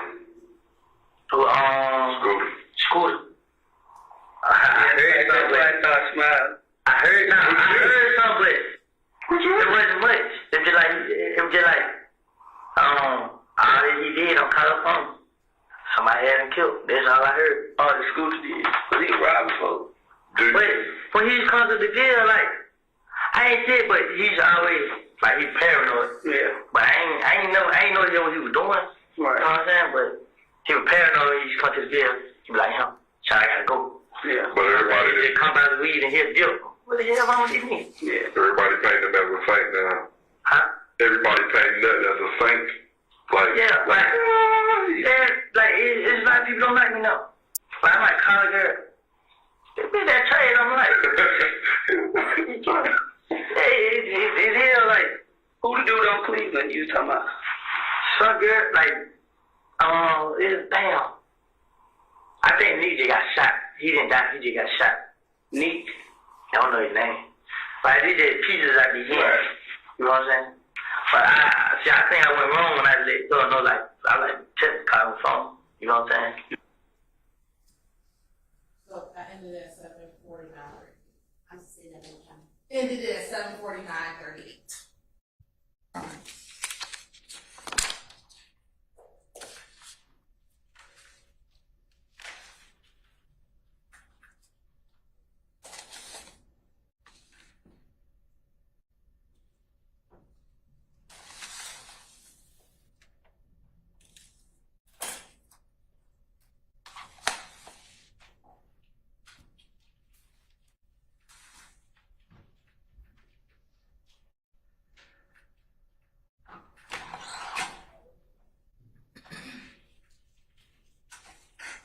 All right. Much like the court's determination on 4, the state's not going to be required to play it in their examination. The section between 748:10 and 749:30-33, but it can be played on cross-examination. We believe that it's inadmissible, but we'll exact it in at the appropriate time. Assuming that but based upon what's been proffered so far by counsels for the defense, depending upon how it's if its foundation is properly laid, I'm going to say it's probably going to be able to be played for impeachment. So that's my ruling at this time, but subject to my hearing. It can be subject to other things that may develop. Okay. Okay. Thank you. All right. Okay, I'll give you back this, or unless I need to keep it for the time being. For the time being. Okay. All right. I'll keep it. Okay. All right. The next area of contention is 11. Is that correct? Yes, sir. Okay. And Your Honor, 11. First, tell me what section of this interview is number 11. Number 11 is page 752:26 through Page 7. I'm sorry. The timestamp is Timestamp. Okay. Is 752:26 7:52:26 to 7:57:24. 7:57:24. Yes. Okay. And in the transcript, it's page 143, line 10 through page 155, line 20. Okay.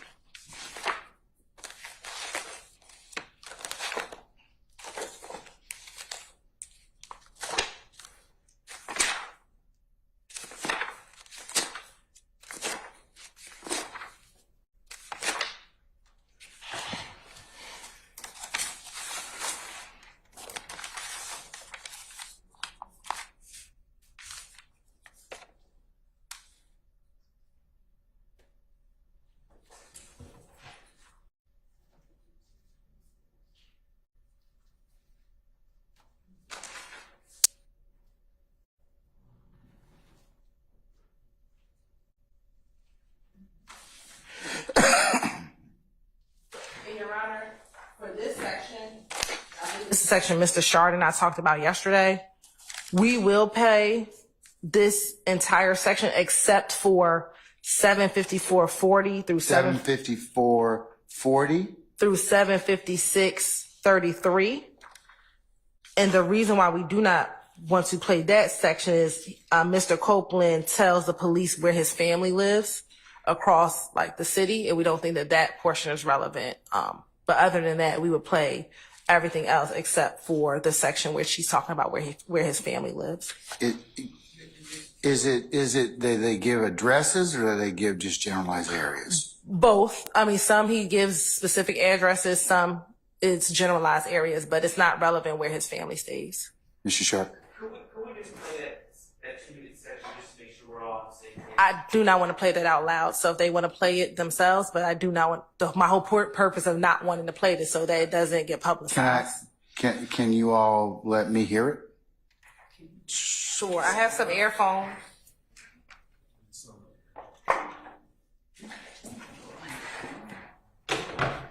I tell you what, why don't you all, let's do this. Why don't you all listen to it, those that wish to, and then let me listen to it. And then we can have further discussion if necessary. If you all agree that it's, then I may not need to listen to it. So I'll let you all kind of work that out.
Ms. Hilton, are you trying to find or Ms. Knight, are you trying to find that particular location?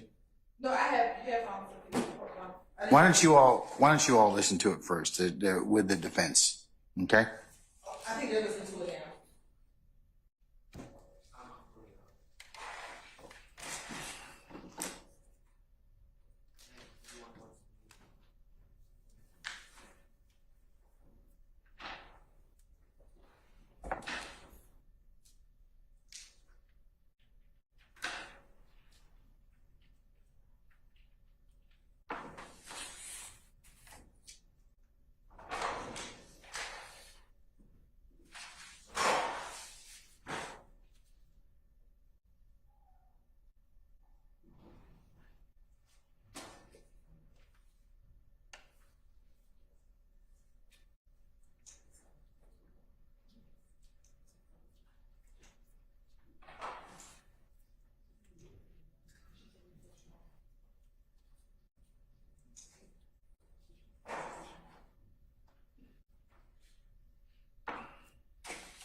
Yes, sir. We've had an opportunity to review that excerpt, and we don't have any problem with that being redacted.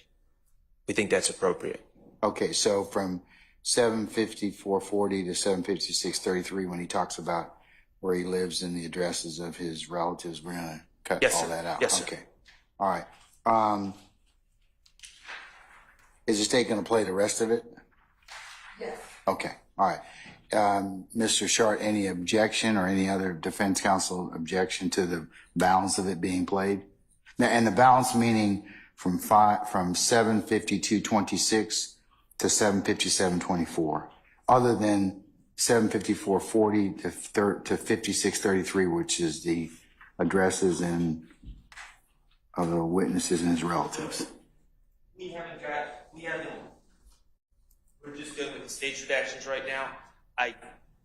I'd have to cross-reference our redactions, but I don't believe we have any on that particular area. All right. Okay. Well, and then But you still object generally on the basis of it not being proper impeachment and for the grounds that you've already stated. So I'll make that a continuing objection. thank you. On behalf of all defendants. Okay, any other, can we move to,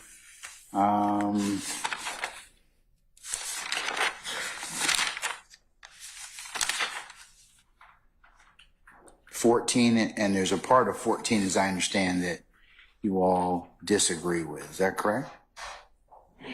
Correct. Based upon what the defense counsel has provided, my understanding is they were okay with us not playing majority of that section. The only portion that they wanted in was from 845:12 to 847:34. All right, tell me first what's 14. Sure. 14 is the entirety of the section is 844:05 844:05. through 847:34. 847:44. 34. 34.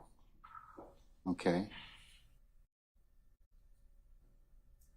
And the defense wants to play 845:12 845:12 through 847:34. through 847:34. Yes.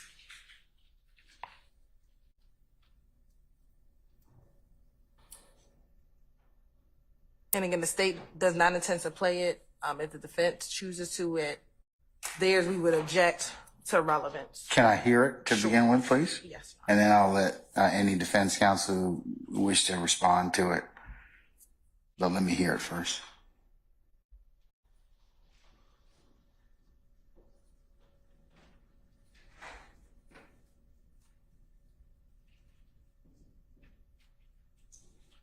I'm just going to start at 844, Your Honor.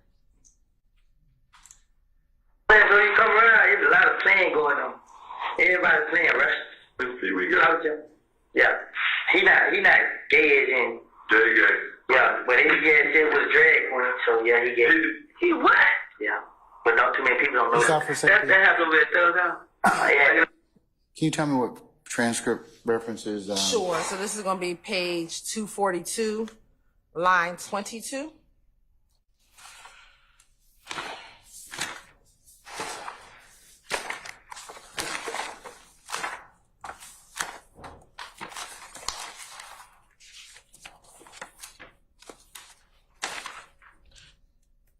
And Your Honor, kind of given some of the material that they're discussing, can we give it to you to listen to without it being broadcast?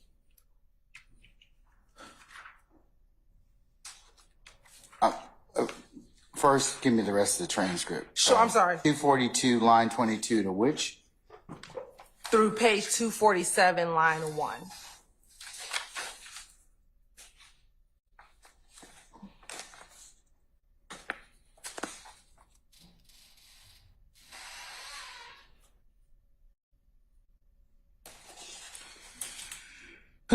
Excuse me.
Okay, Mr. Shard, anybody else you want? I've read the particular transcript pages as the state gave me.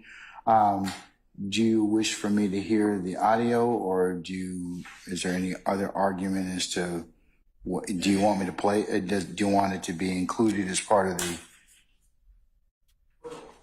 Can I offer what I believe it discusses? I mean. Yes, you certainly may. Okay, just so we're on the same page. Yes.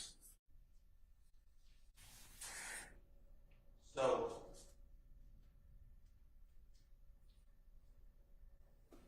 This entirety is 844.05 to 847.34. It's kind of three different discussions. First is about the sexual proclivities of Mr. Winfrey. We agree, we would concur that that does not come in. And Your Honor, that's going to be from page 244, line 3. I'm sorry, let me go back.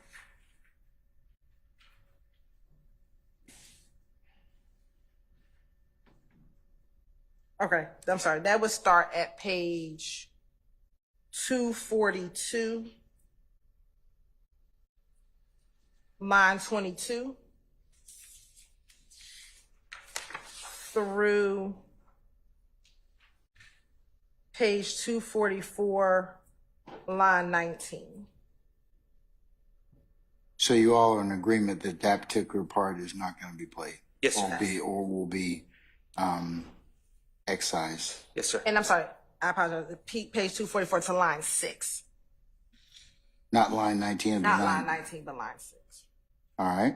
Okay. And what's the second part, Mr. Shard? It's the investigator Dennis continues to ask Mr. Copeland about the sexual proclivities of Mr. Brian Williams, who has also been referred to as Birdman. That's the second part. And then the third part. Hold on one second. Yep. Yes, Your Honor.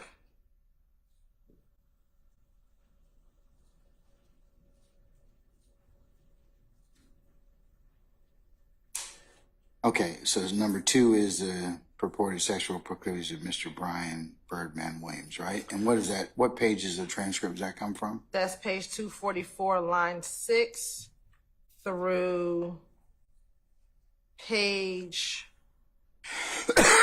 244, line 22.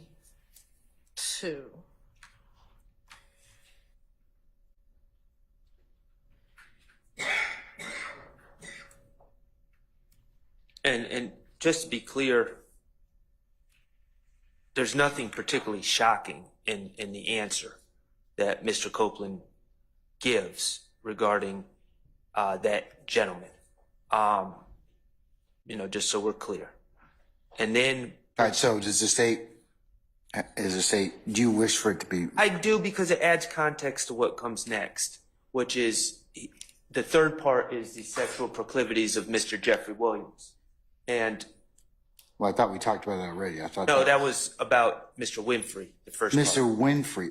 I thought you said Mr. Wayne. Okay, I'm sorry, Mr. Winfrey was the first Winfrey is the first part. Yes, That sir. is from page 242, line 22 to 244, line 6. So it's Mr. Winfrey, not Mr. Williams. Correct. Okay, all right. So the third section is now the sexual proclivities of who? Jeffrey Williams. Of So Jeffrey there's a Williams. Winfrey and then there's two Williams. Brian Williams and Jeffrey Williams. And Is he talking about one or the other or both? the first part he's talking about after Winfrey, they talk about Birdman. Okay, yes. Nothing particularly shocking is revealed. I know we're not playing this, but I feel the need to say that nothing shocking is revealed. And then after that, which again adds context to getting to Mr. Jeffrey Williams, and Investigator Dennis seems to be very interested if Mr. Jeffrey Williams is gay. And it leads to Mr. Copeland explaining that Mr. Williams is not gay, is definitely not gay, why he feels Mr. Williams is not gay, but more importantly, I mean, I'm not really interested in sexuality in and of itself, but what Mr. Investigator Dennis is asking, well, he wears a dress, he, wears these skinny clothes, and Mr. Copeland indicates that it's marketing. It's all about marketing. And he does these things to get attention and further his career, which we think is very relevant in this case. It's been one of the central themes that and I'm speaking on behalf of the defense here, but this has been one of the central themes of Mr. Steele's defense. And, the state has brought in many different videos that they say show Mr. Williams doing certain things, and the response has been, well, he's instructed to do certain things. That doesn't mean that's his true self. And this is another example of Mr. Williams dressing in certain ways, doing certain things. And this isn't me saying this. I'm not the one here drawing connections between wearing a dress and sexuality and all that. Let me just be clear. That's Investigator Dennis doing that. He's saying, well, you're saying he's not gay, he's wearing a dress. And then Mr. Copeland says, well, the reason he does that is for marketing. It's to get the attention. And so we think that's very relevant. And so we would ask that those parts come in. It's different from Mr. Winfrey, because Mr. Winfrey's not a rapper. Or at least not a well-known rapper. So Mr. Winfrey, and Mr. Winfrey's section are actually talking about actual sex acts as opposed to the portrayal you give to the public. So you're not in disagreement that should be out. That talking about Mr. Winfrey. Winfrey out. Okay, but you do want to be the section played in regards to Mr. Brian Birdman Williams. Is that what you're saying? Correct, because it adds context, and he's a performer as well. And you also want to play the discussion about Mr. Williams. Jeffrey Williams. Jeffrey Williams. Yes, sir. And what transcript pages are those, madam? For Mr. Williams. Jeffrey Williams, yes, ma'am. Yes, it's going to be page 245. Page 245. Line 1 through page 246.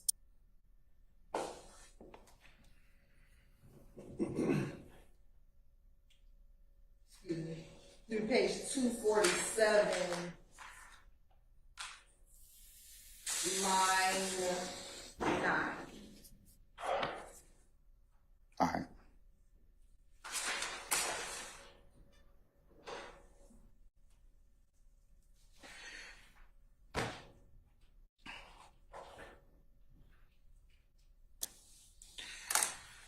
Okay. Anybody else wish to be heard? Mr. Steele, anybody? I would like that to be played for those reasons. In regards to Mr. Brian Williams and Mr. Jeffrey Williams? Yes, it goes to my defense. The state was allowed to get in Mr. Williams 5 stars, Mr. Williams using blood signs, a child using a blood sign in a music video, Mr. Williams standing with people saying things about sex, money, murder, and all of that is for marketing, and it's discussed there, and the detectives know it. They were told that. So based upon the way the state has tried the case and saying that what did your investigation reveal, I would want to show that this is what their investigation revealed, and they have ignored it in their testimony before the jury, and that Mr. Copeland is aware of it, and he parlayed that to the prosecution's lead detectives. So I believe that it's relevant. Okay. All right. Ms. Hilton? Yeah, so I guess now that this part of the transcript is true versus the other portion of the transcripts being false. So, Your Honor, what defense counsel is asking to be put into evidence is not relevant. Whether or not Brian Williams may or may not be gay has no relevance to whether or not the individuals charged with killing Donovan Thomas killed Donovan Thomas. There's no relevance to that. Furthermore, the marketing scheme or the marketing tool that Mr. Jeffrey Williams may have used in order to say he was or was not gay has no relevance to who killed Donovan Thomas. Your Honor, there's nothing about whether or not Mr. Williams was using people thinking he's gay as a marketing tool has no bearing on the trial before us, which is whether or not they killed Donovan Thomas. Now, Your Honor, Mr. Steele once talked about the evidence that has come forth about Mr. Williams being a part of sex, money, murder, Mr. Williams being a part of a gang. Now, if Mr. Copeland was saying he says being in a gang is a marketing tool, then we might be in a different conversation. If Woody in this interview, Mr. Copeland in this interview said, he says all this gang stuff because that's marketing, different conversation. But he's talking about whether or not he uses being gay as a marketing tool. That is not relevant to what is happening in this trial. If Mr. Copeland would have said, he's not really a gang member, he just says that to market himself, different. If Mr. Copeland would have said, hey, he doesn't really have guns, they are all fake in the video, different conversation. But the fact that he says he's not really gay, it's a marketing tool, is not relevant at all. Has no bearing on the issue at hand.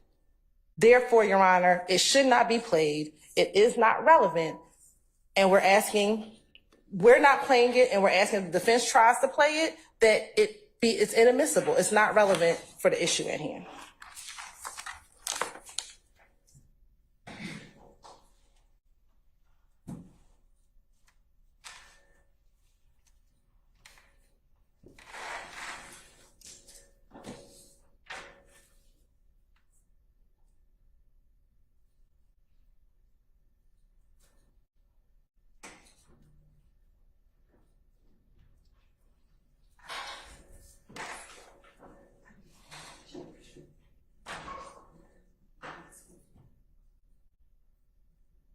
Mr. Steele and Mr. Shard, assuming you can frame the questions correctly, I'll let you ask them on cross.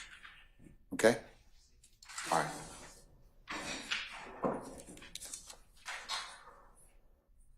All right, so that's 14.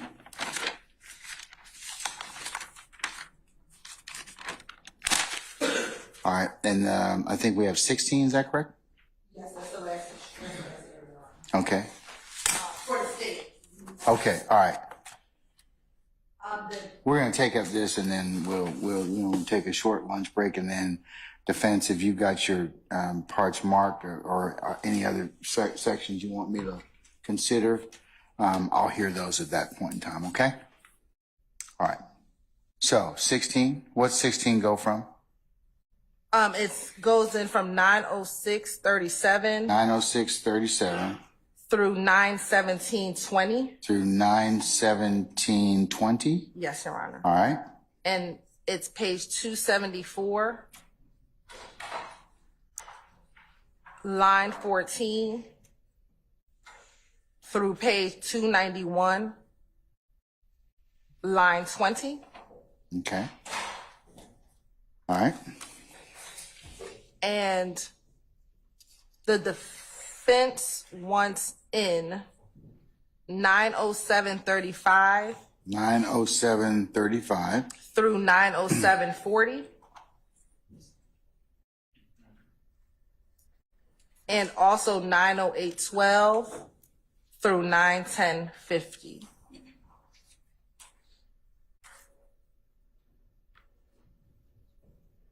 Okay.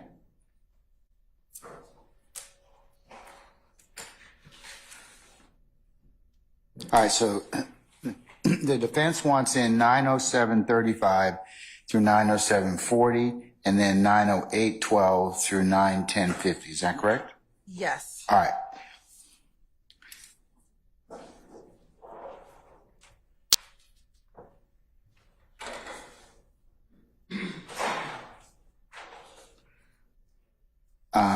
Any argument on the issue? Ms. Hill, can I just make a suggestion? Sure.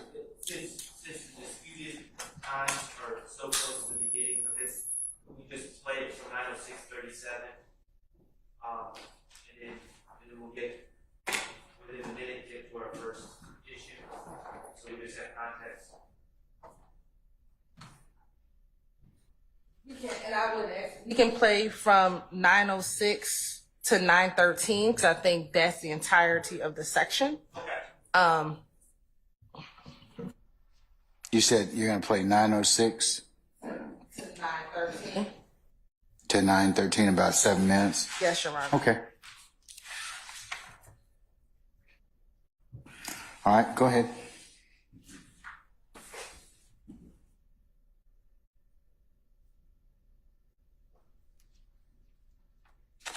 And you said that starts at page 274? Yes, Your Honor.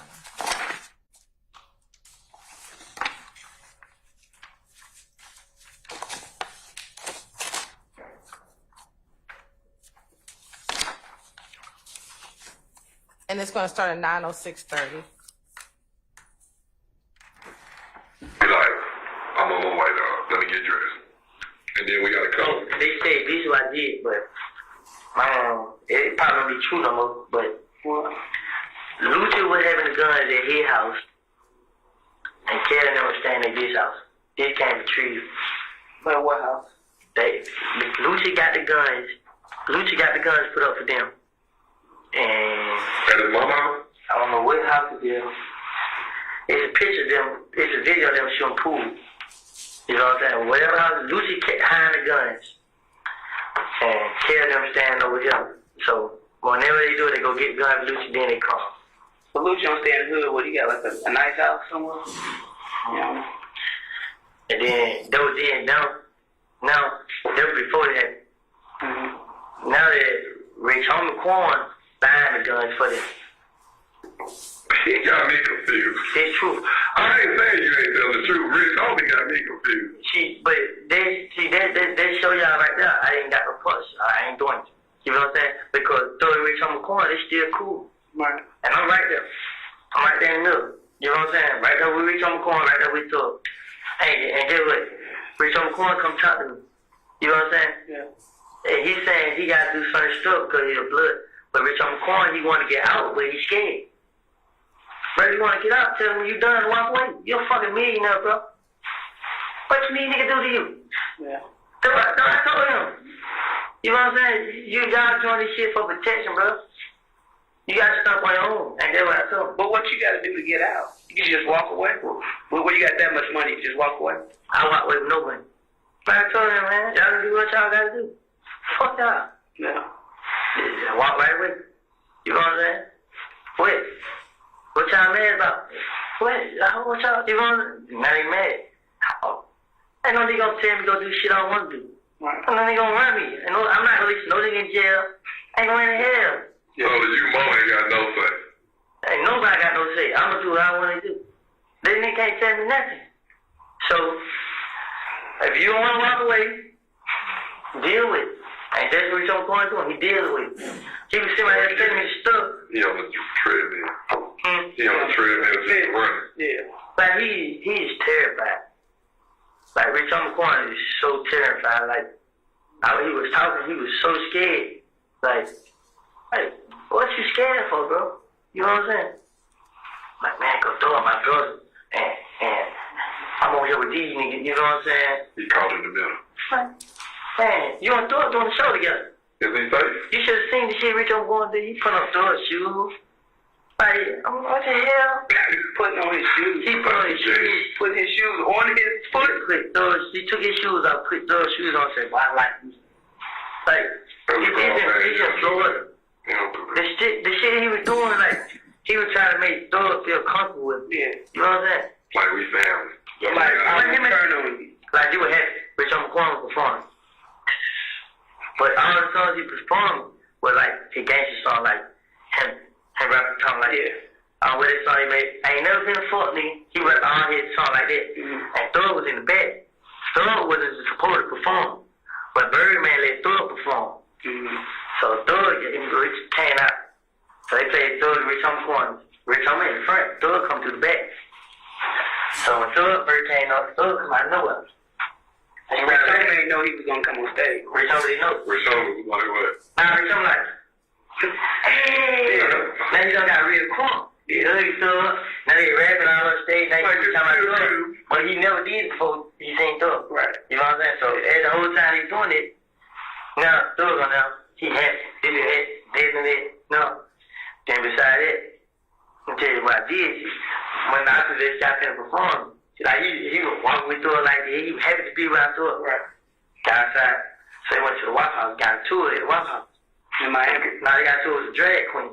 Oh, okay. Punk came in there. And like, fucked up. So what I want to see. So they were like, get security. I was like, we leave out, let get out the way, let us out. Yeah. So drag queen and they get out.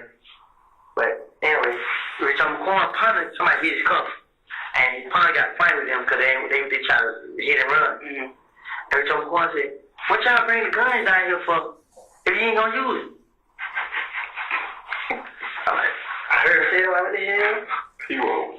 So now you don't about guns around. Yeah. So he feel like it's like that. He didn't, after that, he was just like everything the same thing. He was like Woody, give me your number. And I'm telling you, bro, I'm gonna put you up on game. You said like, Man, I like, give him my number. He put it in the phone, he called. And then he hung up. When I got my phone, he had on me call from him. I was like, what the hell? Then he was like, he tell me everything, like, what he doing. He's like, he didn't know they showed up, shot up my house at night. He was just like, they called him, like, let her pull up on you. See, Rich on the corner down this floor, doors down the floor, I was. And Rich on the corner took him in his room, like in his floor. What the hell? Rich on the corner showing up where the door stay? right, they put them up on you. Yeah, so I'm like, so Rich on the corner, he didn't know. Like, man, bro, you tripping. He was like they want to make him their big homie now. Like, Nut died, and now he step up to the plate. Cool. Rich on the corner. How you gonna be the big homie? He's scary as fuck, but he got the money. No, I said, you know why they want you to step up? Because you got money, bro. You know what I'm saying? Everybody gonna eat. They need you for your money. He's like, I know, bro. But he's smart. He's very smart. And he's like, oh, smarter than me, though, bro. You know what I'm saying? Basically, saying, you need me for protection. So who you need protected by, bro? Ain't nobody got a problem with nobody. Ain't nobody studying you. I heard 3D was next in line.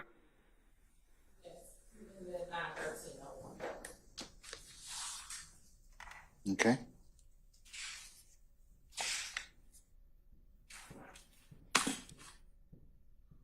All right.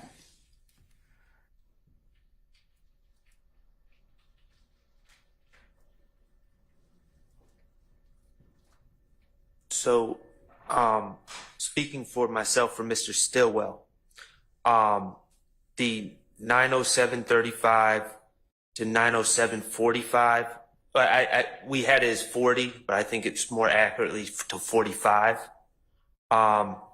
It's Kenneth Copeland saying, Doug and Rich Homie are still cool. I'm right there with them, which is certainly, from my observations, Mr. Lamar, who's Rich Homie Quan, has not testified as of yet, but there's been certainly in the state's proffers, and my understanding of the state's theory is that there is some dispute brewing between Rich Homie Quan and Jeffrey Williams, also known as Young Thug, that plays a role in the motive for the killing of Donovan Thomas. That's what they've said.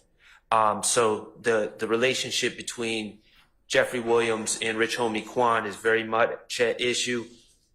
Kenneth Copeland says, I'm right next to both of them.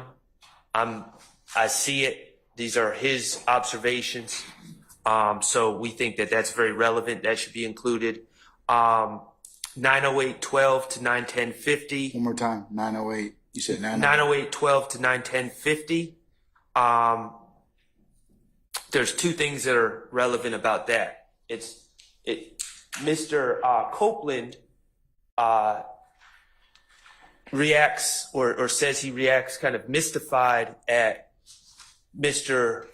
Lamar, Rich Homie Quan, being scared to walk away from the Bloods. And that's important because then Mr. Copeland says, you know, why are you scared? You got money. You just walk away. Just do what you want to do. Just walk away. And then Kenneth Copeland says, that's what I did. I just walked away. And no one tells me what I'm going to do. He says, ain't nobody going to tell me nothing that I'm going to do. And that's very central to this case because the narrative being pushed by the state is that Mr. Jeffrey Williams and others are the puppet masters that order everyone else what to do. Now, our stance is that YSL is not a gang, and YSL certainly is not structured in a way where anyone tells anyone else what to do. So Mr. Copeland's statements about nobody telling me what to do, I never did anything for anyone else, are very relevant. And his views on whether other people can force him to do things are very relevant. Finally, in that same excerpt that between 908.12 and 910.50, Mr. Copeland goes back to the relationship between Jeffrey Williams and Rich Homie Quan, and he goes on to tell things that he personally observed, a story to illustrate his point about how close they are, about how Rich Homie Quan put on Jeffrey Williams' shoes and was wearing his shoes and saying how much he likes the shoes, and we're performing at a show together and hugging each other and those sort of things. So it illustrates his personal observation that Jeffrey Williams and Rich Homie Quan are in fact tight and close, which runs contrary to the state's theory in this case. Now, after 1050, they start talking about totally unrelated incidents, some alleged fight with a drag queen at Waffle House. Those are Mr. Copeland's words. We don't think that that's relevant or should be admissible, but the relationship between Rich Homie Quan and Mr. Williams is Mr. Jeffrey Williams is very relevant to this case. So, I'm sorry, after 1050, give me the complete. 910.50, he starts going into some other things that we don't think are relevant. He starts talking about an incident at Waffle House in the parking lot, some fight with what Mr. Copeland says were drag queens. I'm just using his words. When did it start? Because I think 910.50 is when it switches to the irrelevant things. So I believe that 907.35 to 907.45 should be played, and 908.12 to 910.50 should be played. All right. And then after 910.50, you're saying it's not relevant for any purpose? That's what I'm saying. I don't know if all Coke or all defense counsel agree with me, but that's my stance.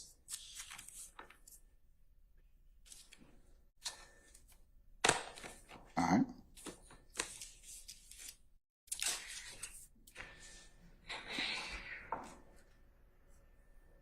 Mr. Steele, anybody else wish to be heard about these particular segments? I would adopt entirely what Mr. Sharp just said. And I would just add that also for the way the detectives did their investigation, for those reasons that I articulated before, I believe it's relevant because based upon my investigation, Mr. Rich Homie Quan was never giving guns and storing guns for other people to use on third parties for violence He was not going to replace Mr. Thomas as the head of a criminal street gang. And this is how I'm going to bring out, I intend to bring out, this is part of the information that the police say that they did their investigation. They don't give us any reports. They don't give us any expert reports. I have no memorandum where they just spoke with people and then the court let in prosecution, pursuant to the prosecution's questions and argument that the police did an investigation. Don't say who told you, but what did you learn? And I want to show the jury that they are getting misinformation, knowing misinformation, and constantly, and I don't know how to test other people because I don't have who else they spoke with to rely on in this courtroom, but I would like to show that information to the jury. In addition to that, it is, I don't want to repeat, but Mr. Sharp, I agree with him about the relationship with Mr. Lamar or Rich Homie Kwan and Mr. Williams. He will state that they were playing together after January 1 of 2015. The state put up. He being who, Mr. Copeland? Yes. Okay, all right. And the state put up Mr. Thomas Sr., who took issue, even though the court has seen and the evidence came out that Mr. Copeland is correct, that Mr. Williams and Mr. Rich Homie Kwan did perform in the middle of January 2015 in Tampa, Florida together, and Mr. Copeland was there, and Mr. Copeland saw the shoes being worn by Mr. Lamar or Rich Homie Kwan that belonged to Mr. Williams, that they were hugging, that they were asked to put on stage together, and that they are, quote, cool, end quote, and that's what you just heard, with one another, which would impeach the state's theory, which is all it is, because it's not accurate, it's objectively inaccurate, what the state put up in front of the jury, that Jeffrey Williams somehow was out of sorts with Mr. Donovan Thomas and Mr. Rich Homie Kwan, because somehow Donovan Thomas was involved in Rich Homie Kwan's musical career, and that upset somehow Mr. Brian Birdman Williams and Jeffrey Williams. So that goes directly for impeachment of another witness, and the person has direct knowledge of it. In addition, this part that the state wants to omit. Which part? What specifically? The 90735 to 90745 and 90812 to 90850? It's included in there, but I'll get you the exact times. I'm switching topics about how to get out of a gang. Mr. Copeland is saying, I was a member of a gang, and all I did of Bloods, and all I did was walk away. There's no repercussions. Meanwhile, the state put up this, quote, hybrid gang expert, Detective,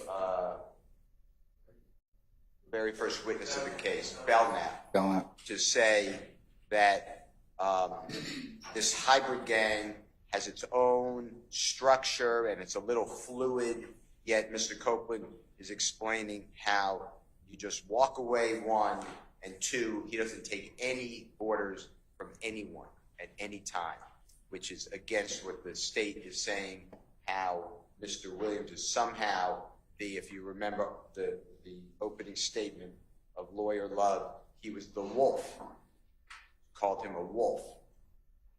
I didn't really get it, but the wolf leading the others like a sheep to slaughter. That's how it sounded to me. I'm not saying that's what was said. Anyway, all of those portions, I believe, should be admissible, played, and of course, if the state doesn't want to play them, I understand it, but I don't want the court to stop me from cross-examining on those issues. And if Mr. Copeland says I don't remember, I will impeach him. Right. State?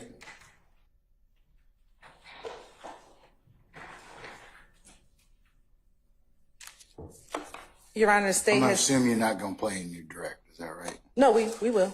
You want to play those particular? Yes, Your Honor. So what the state will be requesting is that all of it be played, not portions of it. And so from 906:37 to 907:18, that is when Mr. Copeland is talking about Rayshawn Bennett and having guns.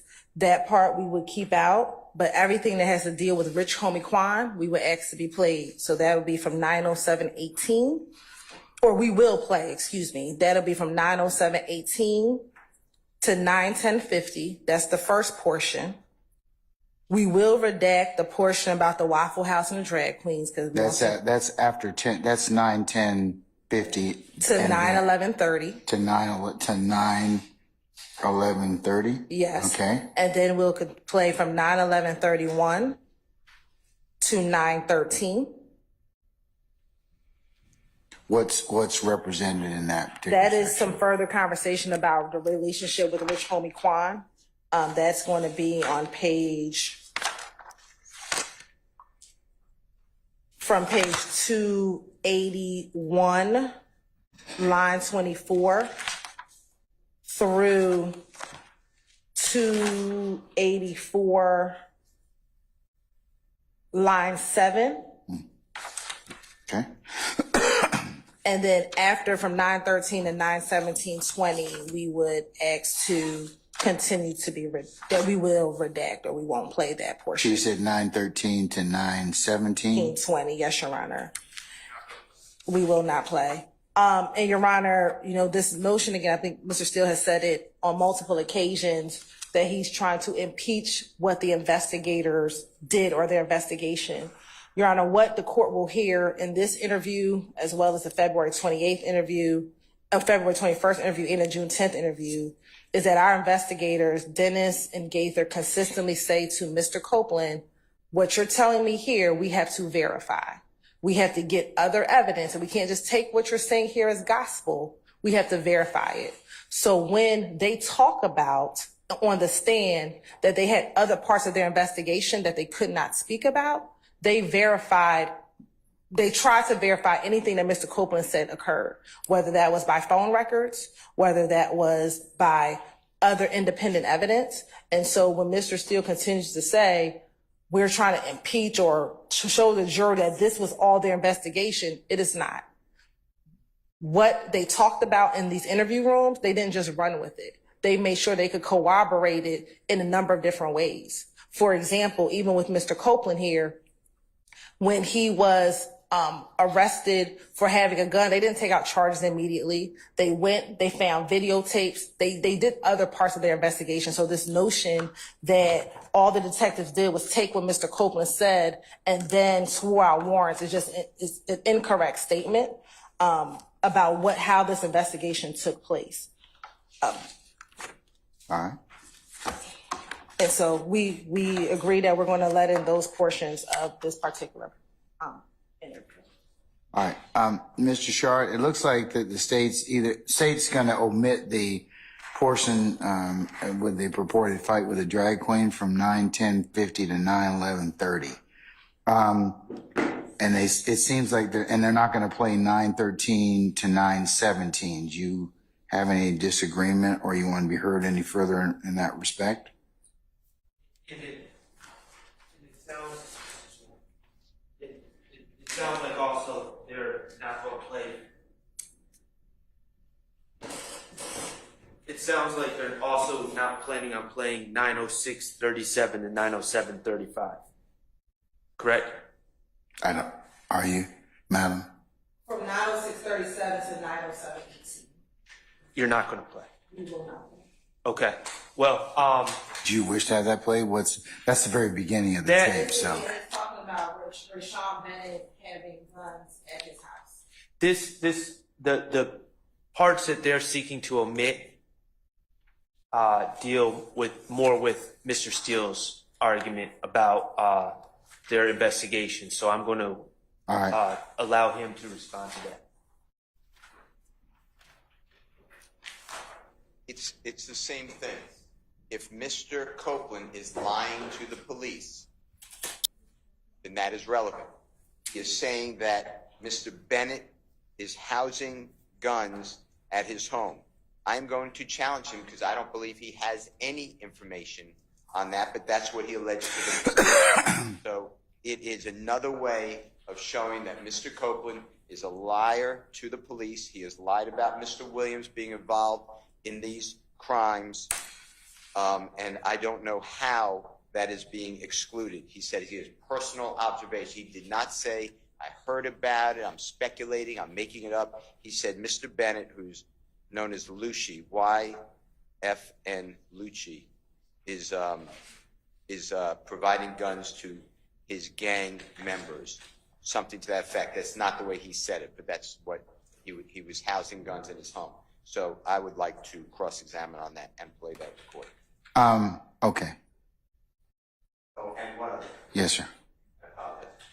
The fact that the state is claiming that the investigators corroborate, I'm not accepting that. I have zero information on how they corroborated. They throw out phone records.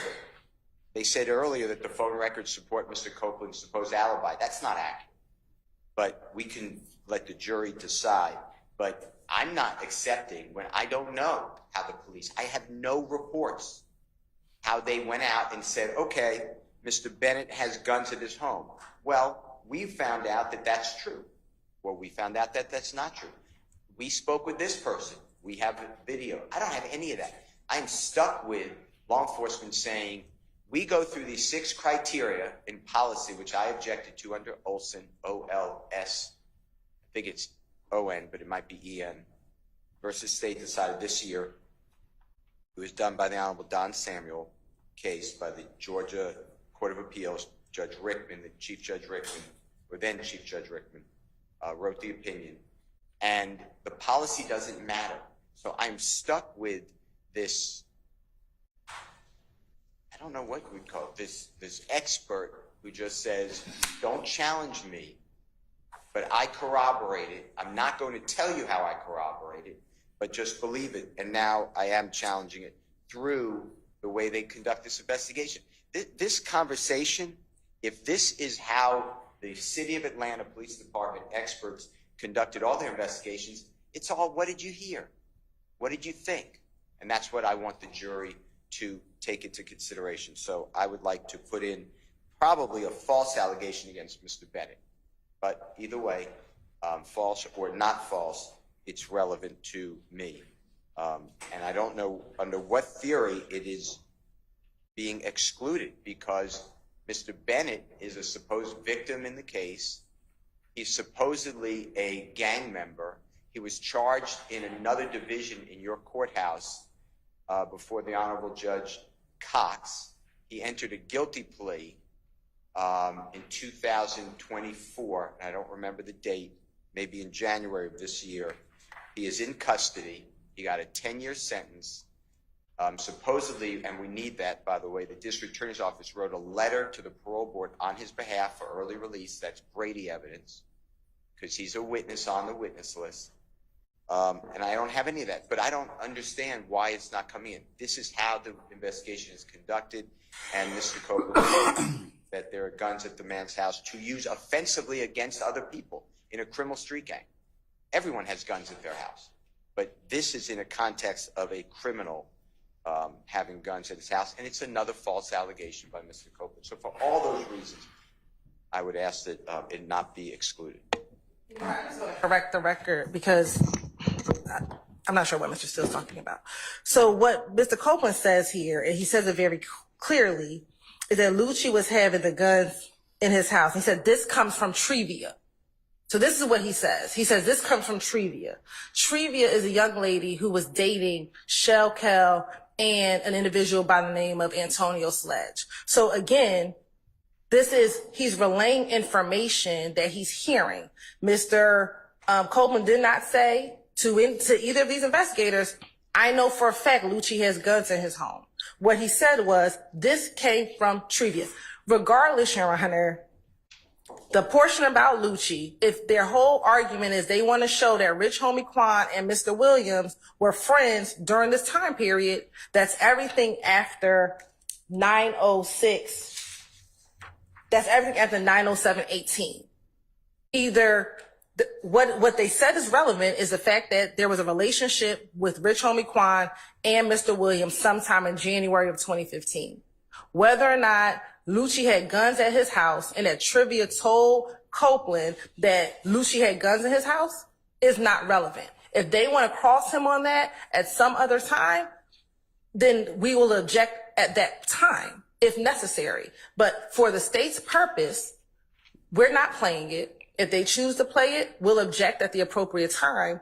But again, what they purported is they want to talk about the relationship between Rich Homie Quan and Jeffrey Williams. That is the portion that the state is going to play because that is what is relevant right now. All right. Are you, I meant to ask, is from the any of the defense, are you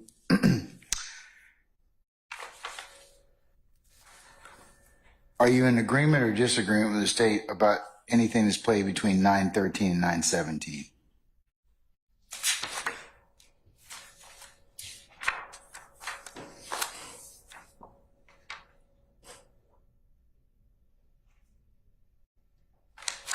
It's clear they're not going to play 9/10/50 through 9/11/30.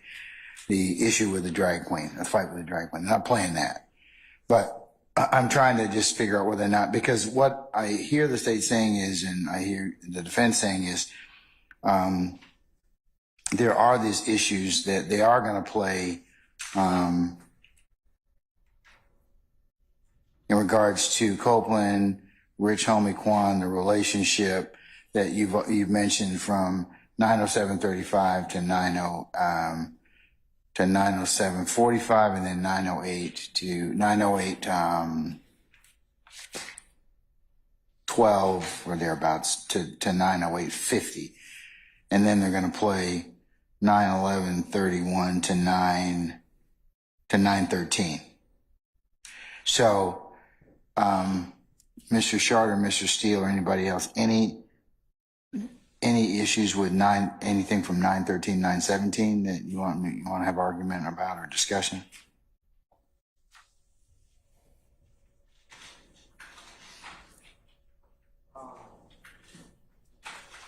Trying to find that in our training. I just want to make my ruling clear. It seems like Mr. Steele and Mr. Shard, whatever the state's not playing as part of the direct, you certainly can ask on cross. But I need to complete this 913 to 917 because I don't think we've discussed that.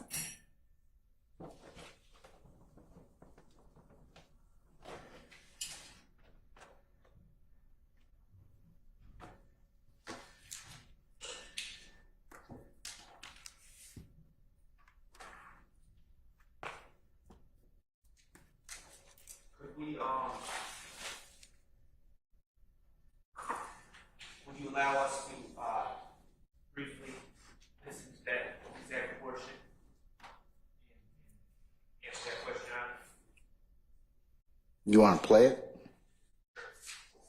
I mean, we can play. I can play with Mr. Steele right now, Just so we can give an informed decision. Because again, our transcripts are a little different in the timing, so I don't. I tell you what I'll do then. The hour being about 1:45, you all can do that. I will come back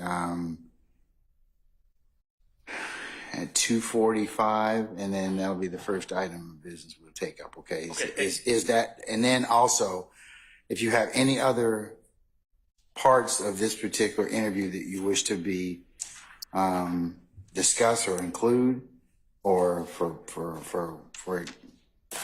examination, I'll hear those at that time. Okay. Yes, sir.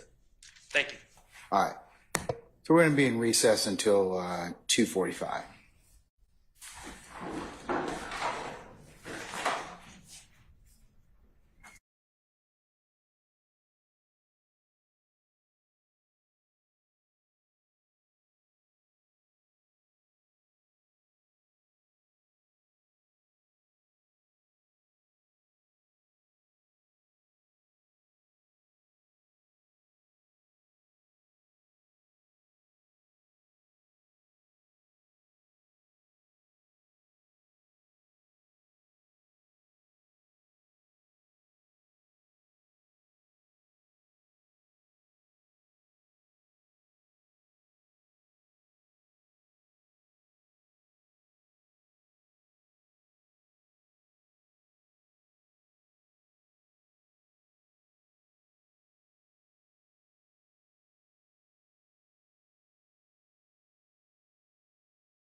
And Ms. Hilton, did you all have a chance or discuss 913 and 917? We did not discuss it, but I have an answer for you, Your Honor. We don't have, for the 913 to 917, we don't have any problem with it, except on my redactions, number 14 is from 916. We kind of have cross redactions going on. So I have 916.14 through 917.11. As bad character evidence against my client. So that comes up at that point. So I do object 916.14 for that next about a minute.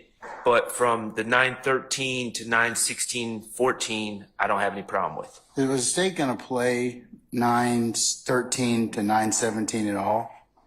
Right, that's what we want redacted. So I guess I'm confused. Oh, you wanted that redacted? Yes. Okay. Yeah, what I'm asking you is, do you have anything you want? Are you in agreement with the state? Do you want to be heard about any parts of that? I believe that our stance is it goes into more of what we're talking about Mr. Copeland just saying things and getting to the sufficiency of the investigation and him lying about other people, as Mr. Steele has articulated during some other excerpts. But I would, on behalf of Mr. Stillwell, I'd want to cut that off at 916.14 to 917.11 because it talks about my client's character. Okay, I think the state's in a concurrence. They're not going to play that. I don't know if Mr. Steele is in concurrence. But if Mr. Steele wants to play anything else, if it's in relationship to what he purports to be investigation or impeachment, then he certainly can play it. So I just want to make sure that the periods that you all definitely don't want played, and so far that you've agreed upon. So far, that's the alleged drag queen references from 1050 to 9:10:50 to 9:11:30, and then from 9:16:14 to 9:17:11. You're not going to play anything about that. But anything else, I've heard arguments on it, and. So to the extent that I believe the state says they're going to play some of the things that Mr. Steele wants as it pertains to subpart 16, he can, he and the rest of you are, unless you object to the contrary, they're going to get played. Now, if you want to anything else other than those two sections I specifically excluded, they're fair game for cross. Okay, so where we're at right now is, as far as I understand, we've been just dealing with the state's proposed redactions. Yes. So I have 19 different redactions that I have identified. Okay. To protect my client's right to a fair trial, in my estimation. Okay. So, and that was one of them. I should say 15 different excerpts, but that was one of them. From 9:16:14 to 9:17:11? State's not going to play that. So that's one down, 14 to go. So. All right. So, and the state said that they would play for the court because they have it queued up, but from 701:52 to 703:08. Hold on, wait a second.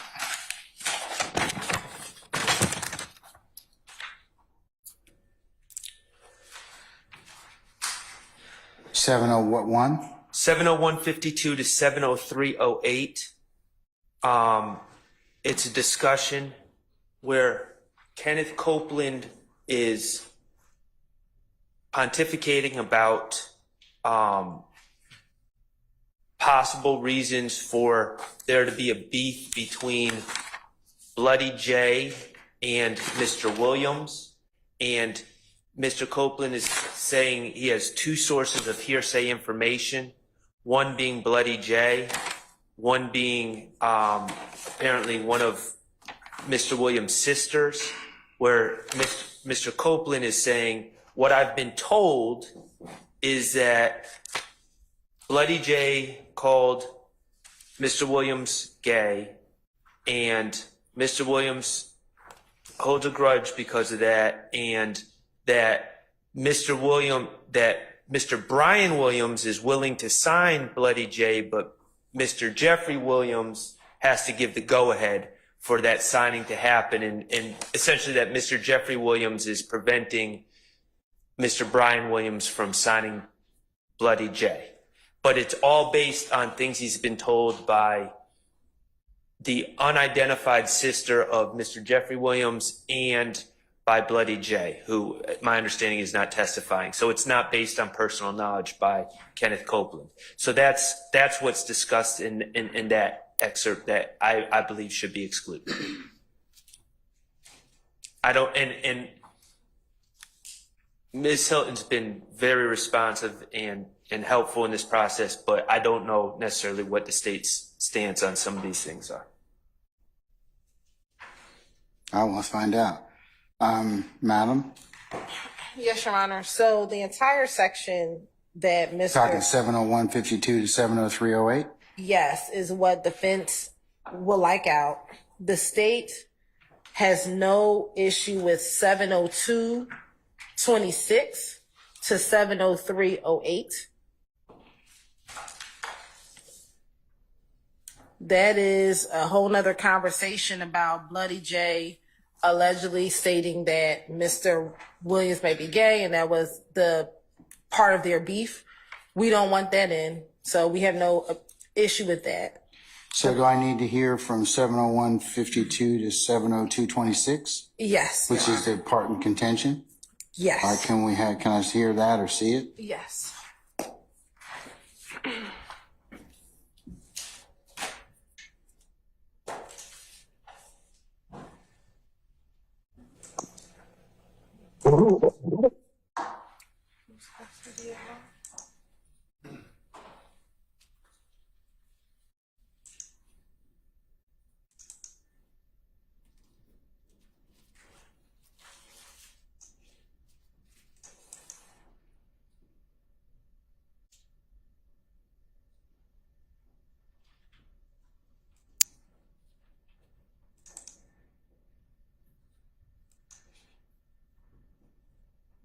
I'm going to start it a little earlier at 701.47.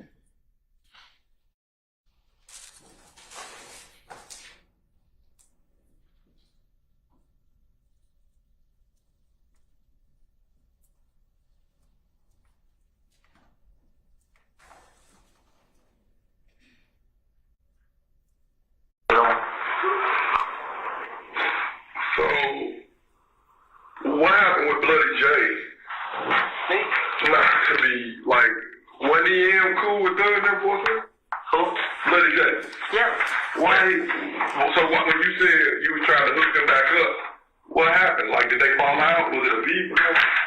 I think they did because Bloody J joined their game. Okay. Their game. And I guess he went down with YSL, you know what I'm saying? So he joined in. I heard it needs to be said. So, Your Honor, that's the portion that the state wants in.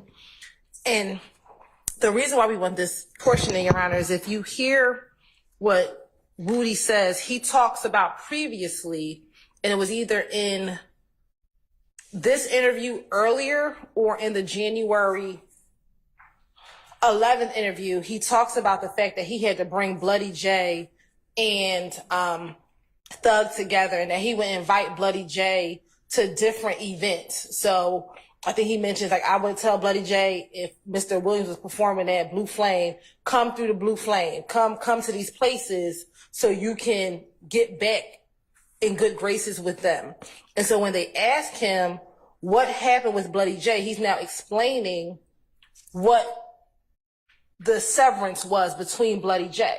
And Your Honor, if you can recall, We already have video evidence from 2012 in which Bloody J, Mr. Williams, all of them are outside at the park. They were all wearing red. Donovan Thomas is in that video showing them that they were together. And at some point, there's a break between that. And so Mr. Copeland is talking about what his understanding is of that break. We stopped right before the conversation about rumors about Mr. Williams being gay because we don't think that that's relevant.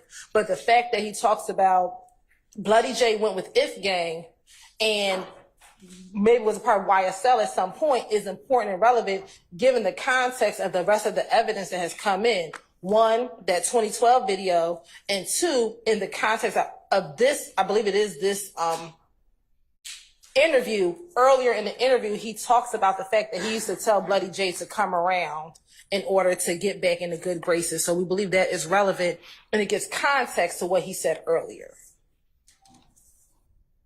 Okay.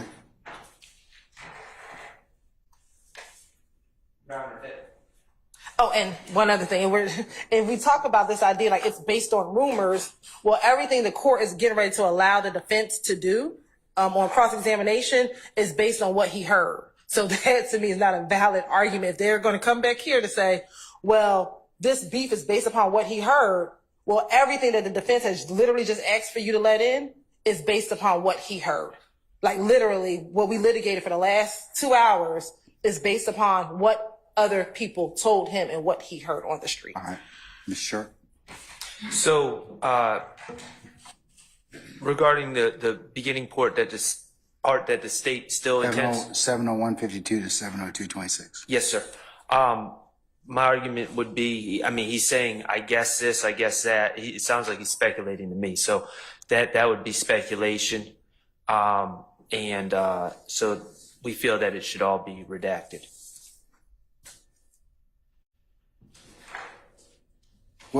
What transcript reference is it? It is page 42.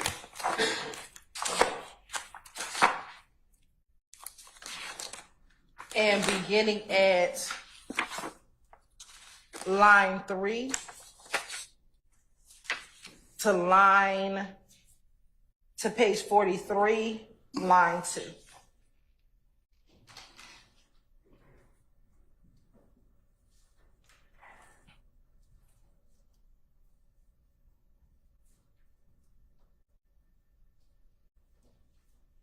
You said 43, line 2?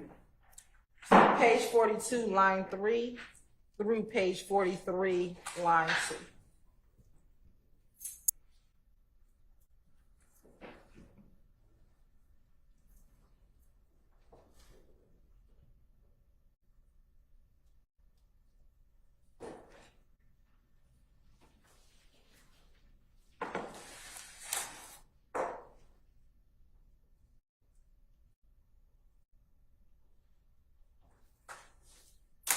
I'm going to exclude that from 701.42 to 702.26. The rest of it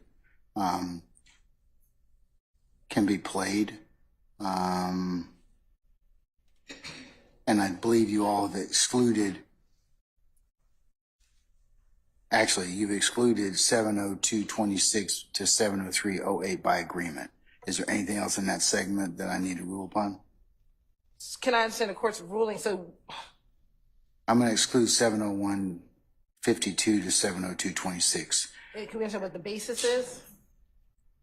It's speculation. But, Your Honor, we literally just let in speculation for the last, everything that the defense. That's impeachment, though. It's but not it was impeachment based on speculation. It's impeachment.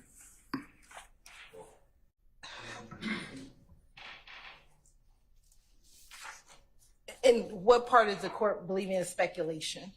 Madam, I'm ruling, okay? I've ruled.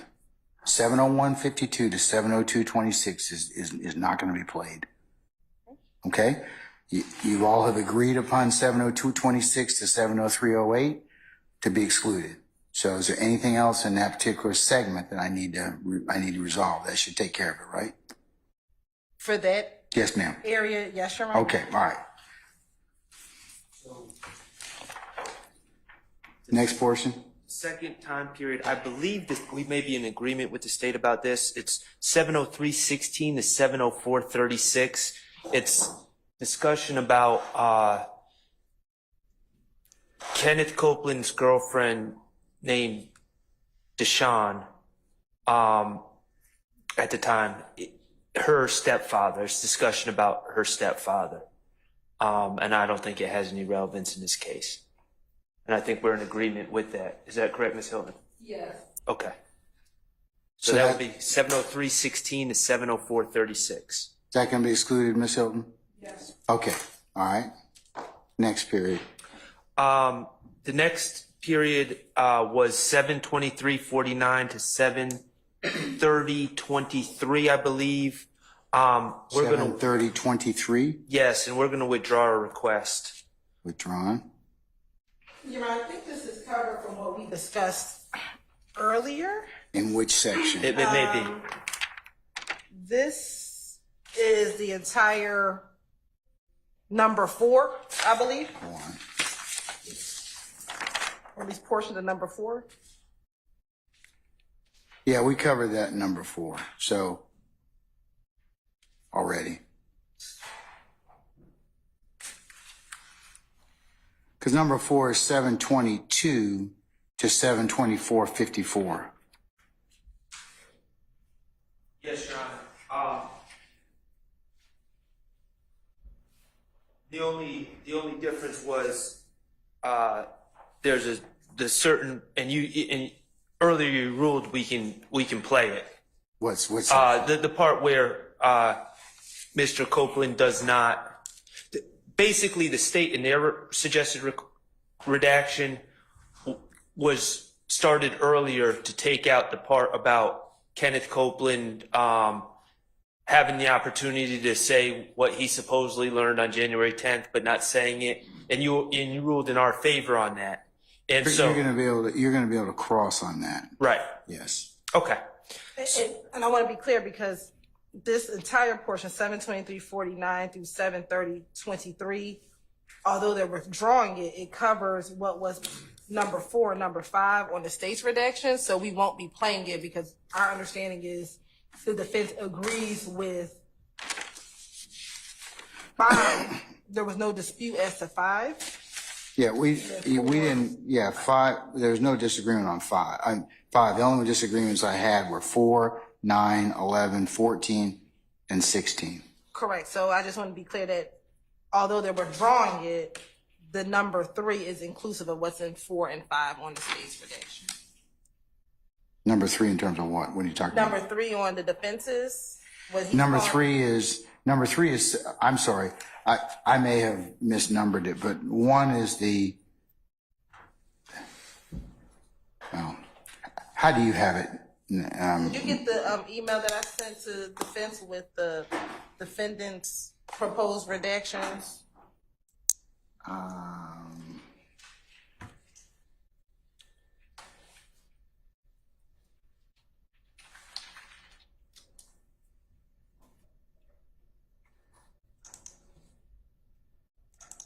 Yes, ma'am, I have it.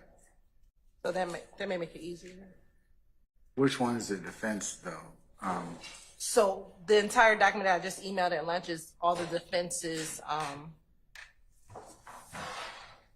their proposed redaction. And Your Honor, you can, for the purposes of this, it references 2 different times. You can ignore the first column because we're just going off the state's videos times to simplify things. The timestamp? Right. So the first column is defense redaction times. You can ignore those times because we're just to be universal. I don't think I have that one. I think I just have, I don't know if I got that. Let me just see. Ms. Hilton, did you send that to me Yes. as well? I believe so.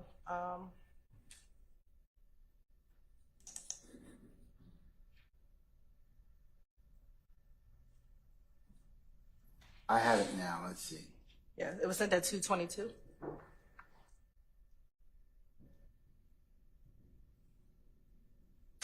All right, for purposes of discussion, I'll include it as the next court's exhibit in order. And 04 is Ms. Weaver. All right, so which one do you want me to disregard, Mr. Sharp? Defense redaction times? Right, just for the ease of this And conversation, to go we'll just with- focus on the evidence reviewer times. Okay, all right. So have we covered, which ones have we covered so far? Or are we covering right now? We're on the defense number 3, Okay, which the state is stating that time frame is inclusive of what is on the states 4 and 5. I get it. The problem is, and I'm kind of speaking for everyone, Mr. Steele, when we were discussing the state's requests, indicated a desire to get into on cross-examination as impeachment what's in 4 and 5. So while I'm withdrawing my request on behalf of Mr. Stillwell, and Mr. Steele, I think, wants to get into the topics from 723.49 to 730.23. So we didn't discuss that because initially we Right. said that was going to be agrees, at least for the purposes of this conversation, agreed upon. So we didn't have any discussions of the state's number 5 because we're just learning now that that's going to be objective. It goes back to what you heard about Rich Homie Kwan putting $25,000 on, according to Kenneth Copeland, Rich Homie Kwan putting $25,000 on someone's head. Those discussions, that's what comes in during this time period. And I believe you said that Mr. Steele could talk about that on cross-examination. Sure. Yes. So do we have any more discussion about it? No. Okay, all right. Which one are we dealing with next? number 4 is from 742.21 to 747.02. And that I'm not. There's a gentleman who is on our indictment that's not sitting at trial with us. I don't even want to say the person's name, who was once falsely accused of rape. And the officers make reference to how people that he was charged with did him dirty because they all knew he didn't commit the rape, but they basically let him sit in jail and let him sit there and take the blame for this rape. Your Honor, that's not in dispute. That's consistent with the case number 8.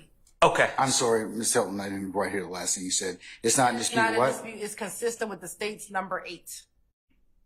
Okay, so we're not going to talk about that. Okay. That's excluded. Next. 750.00 to 750.56. It's the police, Investigator Dennis and Gaither asked Kenneth Copeland about his knowledge of, essentially there was apparently a shooting outside a hotel where Jeffrey Williams' fiance was throwing some sort of hotel party. And the police asked Kenneth Copeland what he knows about that shooting and how it's related to the Donovan Thomas shooting. Kenneth Copeland, in response, knows nothing about it. He's like, I don't even know about that. And then the police kind of tell him about it and put that in the atmosphere, where Kenneth Copeland is completely lacking any knowledge of it, is my recollection. So essentially, it's not even what Kenneth Copeland says. It's the police start talking about this shooting, and that's not proper and should be redacted.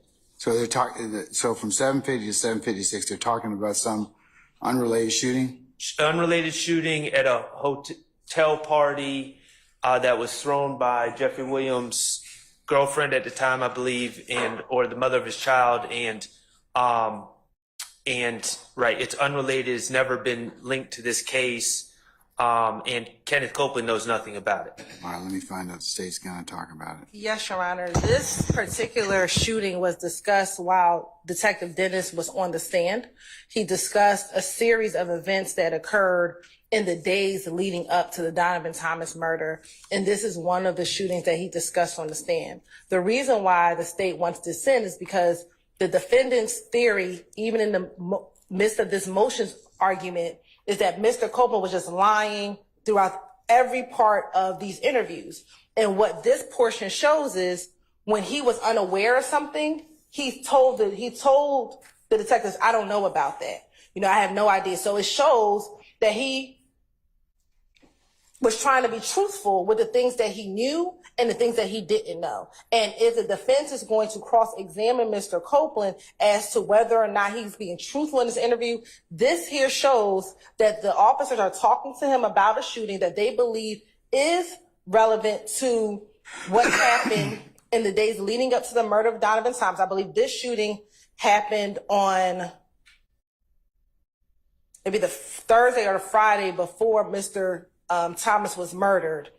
And they're talking to him about this event. This was a shooting that happened outside of the W Hotel. And they're asking him about if he has any information about it, if he was aware of it. And Mr. Copeland says, no, I didn't even hear about that. Matter of fact, I met Mr. Williams at the studio that night. And so again, this rebuts this notion that Mr. Copeland was just trying to lie and make up stories the entire interview. And that's in a direct contradiction to what they are going to try to say about Mr. Copeland. So we believe it's relevant. The information about the shooting has already come out in testimony from Detective Dennis when he testified a few weeks ago. And so it is relevant to show that Mr. Copeland was not just trying to make stuff up in the course of this interview. All right, sir. Well, the problem is that these statements, the alleged purpose is to show Mr. Copeland's inconsistencies, and he offers no statement about You this. can cross him on. I mean, that's the whole point. Is that he may end up at some of the things that he said may be truthful and some may not be. Right. I guess my point is with this particular excerpt, it's not even what Mr. Copeland says. It's what Investigator Dennis and Gaither said that comes out. And it's not even a Kenneth Copeland issue. And these statements are allegedly being played for the purpose, like the origin of why we're playing these is to show Mr. Copeland's inconsistencies. And in this excerpt, Mr. Copeland doesn't really say anything. So, Listen. Do you need a page number, Your Honor? Is it 138, line 11 to page 140, line 22? Yes. All right, let me read it.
Your Honor, it seems to me that if the state wants to bring out the fact that Mr. Copeland stated that he did not have knowledge of something that the police asked about, they could simply ask him without making it about Jeffrey Williams' girlfriend or the mother of his child, and just simply ask him the question on direct or on redirect.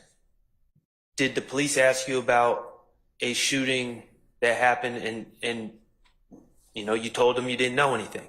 And that we wouldn't have to get into because the shooting that's being discussed, I just want to be clear, I don't believe in our discovery we even received police reports about it, because I don't even think there were police reports generated about this shooting. This is kind of something that comes up and is talked about, but I don't even believe that there was police reports made, and Kenneth Copeland doesn't even know anything about it, and somehow it's entered the ether of this case without anyone really having any firsthand knowledge of anything involving that, much less if it's related to the Donovan Thomas shooting. Your Honor, that's not, I believe, and we're pulling it up, we brought in CAD reports as related to this shooting with Ms. Latner's. And furthermore, Mr. Copeland, when he was on the stand last week, said, if they asked me about the sky, I would say the sky was blue. If they asked me about her shoes, I would say that her shoes were white. This goes to show that he just wasn't saying anything. If there were things that he did not know, he said that. So this is one, in contradiction to what he said on the stand. And two, this is the detectives asking him questions and he being able to say, I don't know about that. If he was just trying to make stuff up, which is what he's claiming in court, he would have said, yes, I know about this shooting. Yes, it has something to do with thugs. Yes, he doesn't say any of that. And the jurors get to determine whether or not they believe, one, his trial testimony or what he said previously.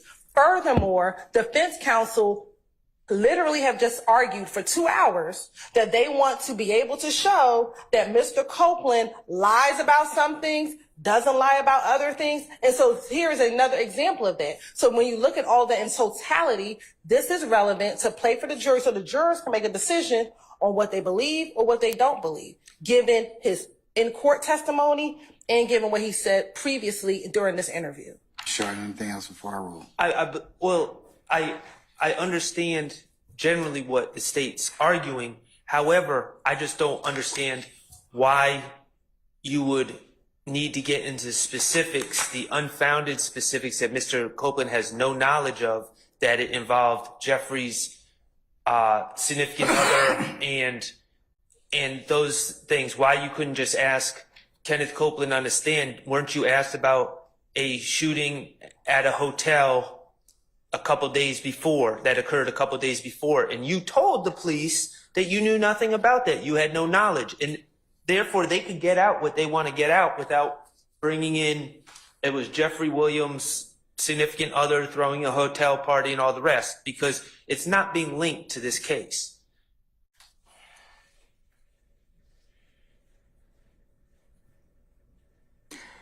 Mr. Short, I'm going to allow it. At the end of the day, it's relevant, so I will allow it. For re-objection, I'll give you continued objection. Yes, sir. Okay. All right, what's next? I have number 6 is erroneous. That's 133 to 133.00 to 133.05? Yes, sir. Okay, so we're not talking about that at all? Correct. All right.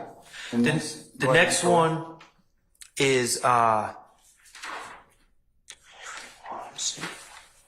133.50 to right. I'm sorry, it's 808.04 to 809.12. correct. Hey, Your Honor, it's not in dispute. Okay. I don't believe it's in dispute. The only thing that we're asking, this is the same as number 12 on the state's redaction. Hold on, number 12.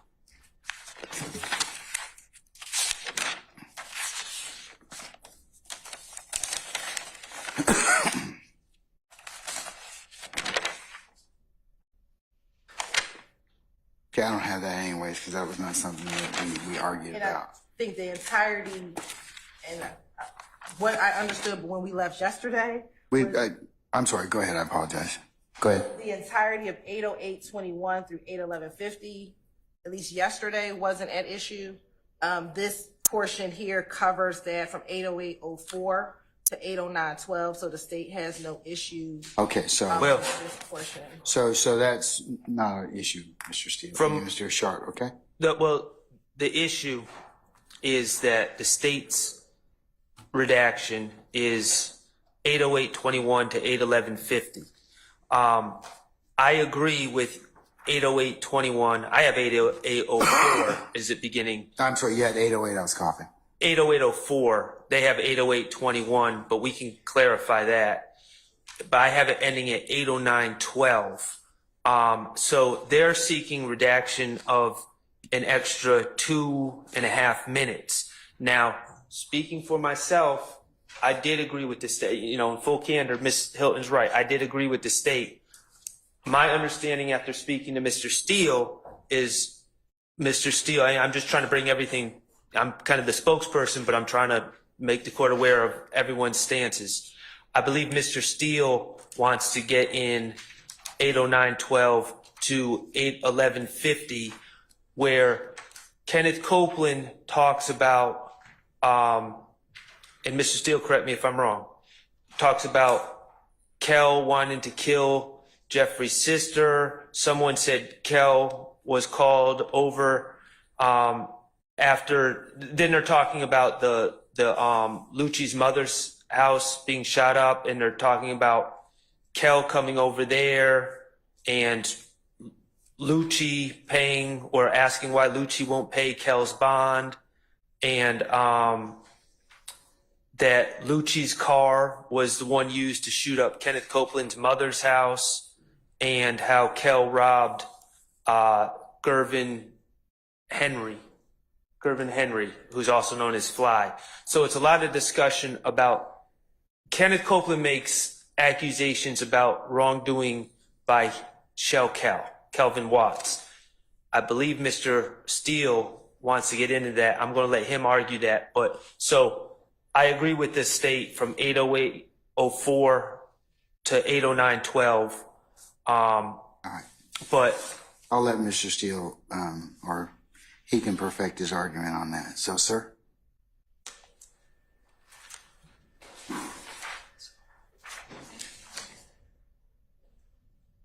Your Honor, I believe most of this is false by Mr. Copeland, and it shows Mr. Gervin, who is supposedly aligned with Mr. Thomas, and Mr. Thomas's half-brother, known as Shell Kel, is now robbing Mr. Gervin. Instead of these joint supposed enemy gangs going after each other, now you have insider gang after gang member, which I don't believe is truthful, and it just goes to show that this is not the way the state has purported, that this is a gang of one, of the IF gang versus the gang of another, YSL, and it just goes to the preposterous nature of Mr. Copeland, who's a serious witness, big witness for the prosecution, and how the detectives have gone out and eliminated, they just ignore some of the information they're given under the auspices of our investigation. And I want to bring out the investigation, what it shows, and they could say, the investigators can say, we didn't believe Mr. Copeland on that, yet they choose to believe Mr. Copeland on another issue, and it goes to the jury. So that's why I wanted it. All right, can you play for me 80912 to 81150, please? Or tell me the transcript references and the transcript references, please.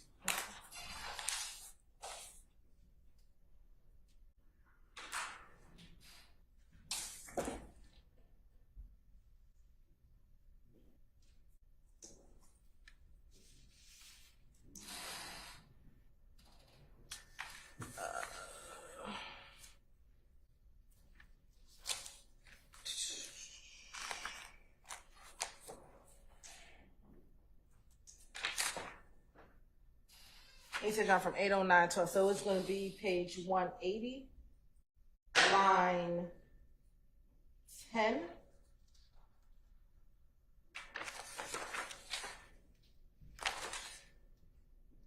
through page 186, line 1. And it's going to start a little bit earlier, around 8:09:05.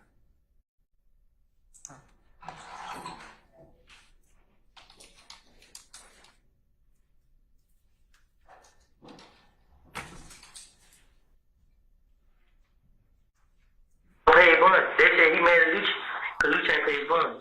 Why? Why Lucci ain't pay the bond? But what don't make sense, let's say, okay, word that we got, right? Somebody said that Kel was called over there to the house after he got shot up. So a Lucci mama house? Yes. All we heard was Lucci mama house got shot up. Kel pulled up with the guns, then we come to the tree. Kel pulled up with the guns in the car. And police walked up, searched the car, found the gun, locked him up. But why Was he there?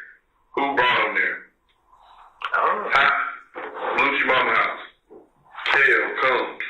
Who brought him to Lucci mama house? Like, how did he know they got shot up? Like, do you just hang out in the driveway? I know Lucci. They probably, you know. So if that's the case, and then he got locked up, why did Lucci want to pay his bond?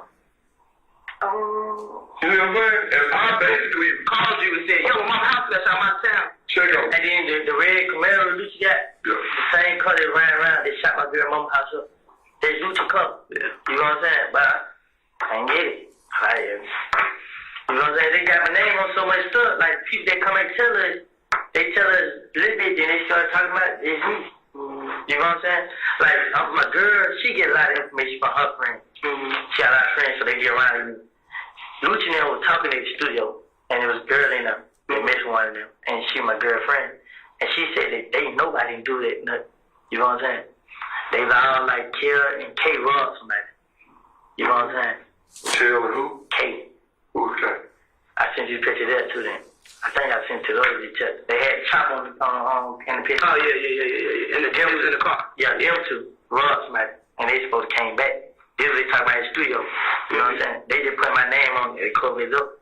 Make it seem like they ain't got beef in the streets, whatever. Yeah. And then it's like, she was like, they know we can't do it. You know what I'm saying? But they gonna keep playing on him. And she was like, K, when the nut got killed, K first one called everybody like, we killed Nut. We killed Nut. Tell the mom now what it is. He the first one started my name. And they like, Kill went along with it. So they had Jerry Ross, like, then they did. Like, Nut died, then they started. That same day? I don't know when. They like, they Jerry Ross, man. And niggas supposed to be coming back for them. You know what I'm saying? Like, Kill Ross, Fly. He robbed one of them. Like, and then, like, they would have somebody broke in that car. And gave me the phone. And the jury. But when I realized I took it. You know what I'm saying? What the hell? Think Nut shit. Right. I called Nut. Hey, man, I got your shit right here. Pull up on me. He come pull up on me. But before I gave back to him, I really texted.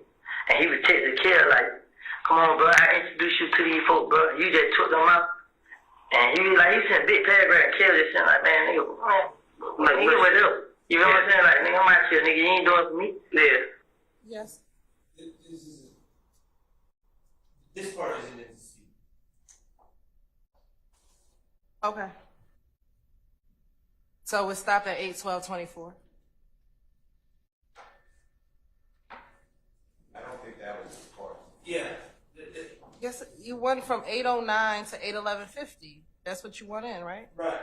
Okay, so I just went past it a little bit. But. Yeah. I was just trying to draw your attention to that.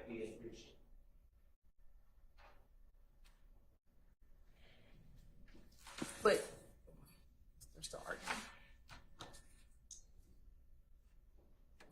So the part about the end part that we just heard about him lying and saying someone had taken Donovan Thomas's things and given it to him, which he's since said is a lie, and he in fact stole it. That's I think both sides are in agreement. That's clearly coming.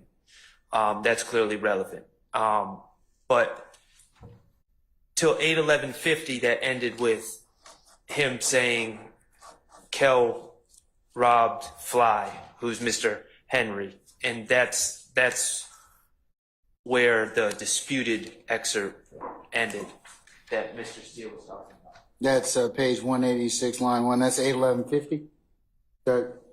Is that the 81150 would end at page what? page 186, line 1.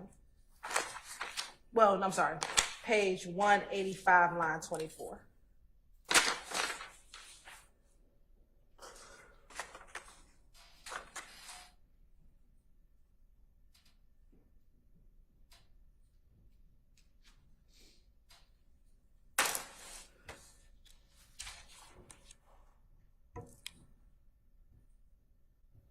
All right.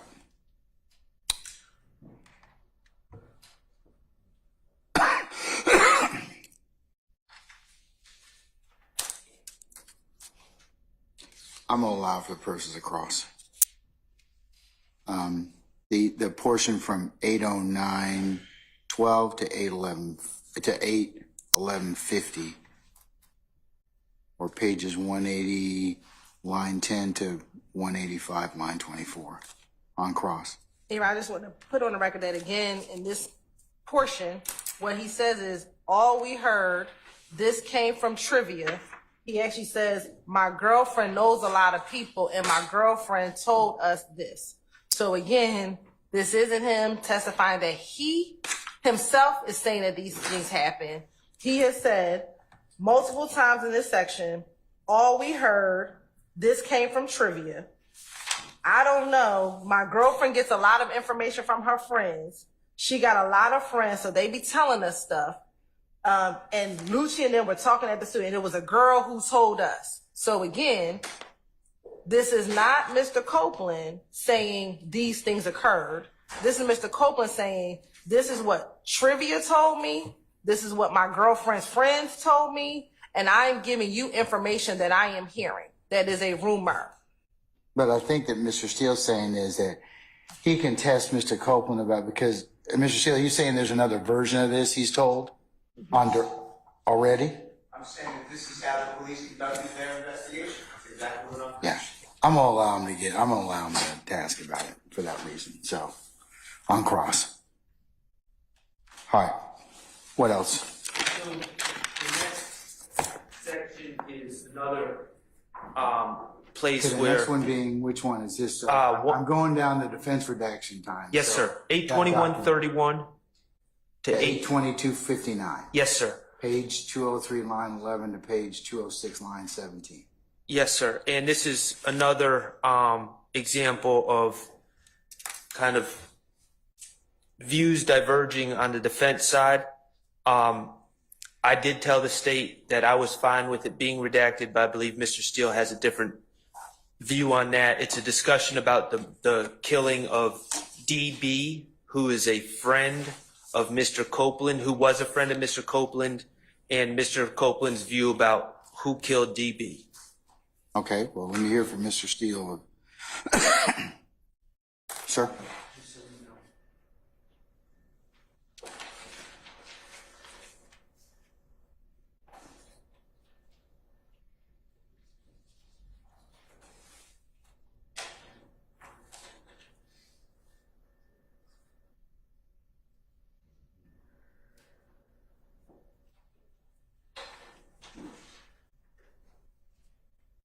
It's the same exact issue. It's Mr. Copeland is falsely accusing, based upon our investigation, a gentleman named Fred and Little Haiti Gang of killing another person. And there's going to be no information that that's close to being true, but that's what he spits out. And my belief is that that's why Mr. Williams is sitting here, because he, again, just falsely accuses others. That's why I wanted it in. It goes to the investigation. It's the same exact argument. The police are just listening to rumor, speculation, and people who concoct stories. And that's what I want to bring out in the courtroom through Mr. Copeland. Your Honor, again, the murder of DB is a collateral matter. It has nothing to do with what Mr. Copeland said about who killed Donovan Thomas. There's no relevance as to who killed DB. The investigators were not investigating DB's murder in this particular interview. They are getting information, and Mr. Copeland is providing whatever information he's providing, but they are focused on two things. The gang war that was ensuing at this time, because by the time January 28th, 2015 has occurred, the murder of Donovan Thomas has occurred.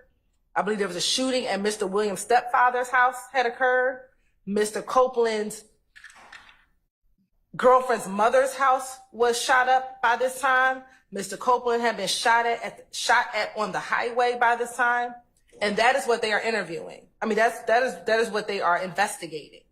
This notion that the detectives just was getting information and this was their investigation. No, he's providing information on a number of different topics. All the topics were not relevant to what they were investigating. The fact that he is telling them who he thinks murdered DB has no bearing on what these investigators were investigating at the time that they interviewed him. He's just giving information about a number of different things. They parsed down what was relevant, and they further investigated what was relevant based on what they were investigating at the time, which was the murder of Donovan Thomas and the back and forth shootings that had occurred between January 10th and January 28th. And if I can have a moment, I can look at the board to see how many shootings had occurred between that time. Okay.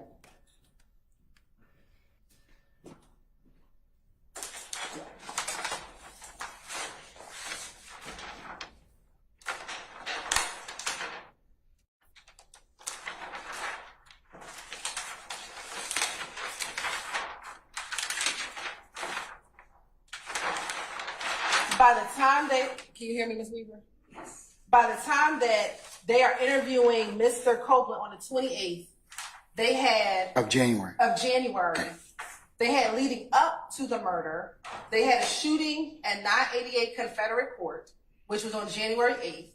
They had the shooting on Spring Street at Ivan Allen, which was near the area where Mr. Williams' girlfriend was having a birthday party or some type of party.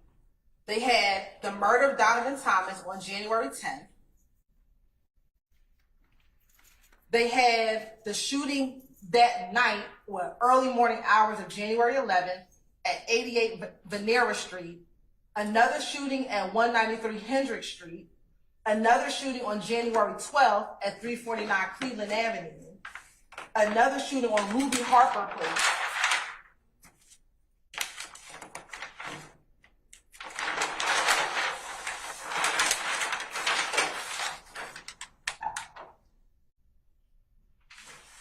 They had a shooting at Mr. Copeland's sister house on January 13th.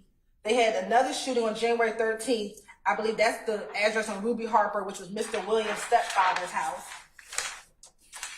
On January 22nd, they had a shooting at Mr. Rayshawn Bennett's mother's home. Then they had another shooting on January 26th where Mr. Copeland and I believe Mr. Stillwell and Demekion Garlington were in a car and they got shot out on the highway. Then there was another shooting back at Mr. Bennett's mother's home at that time. And then there was a shooting at Entrevia Smith's house on January 25th. So that is what they're investigating, Your Honor. They're not investigating DB's murder. They're not investigating any of these other collateral things that Mr. Steele is trying to get into with this notion of, I want to see how they investigate cases. That's not, they were only investigating what happened between January and at this point, January 28th.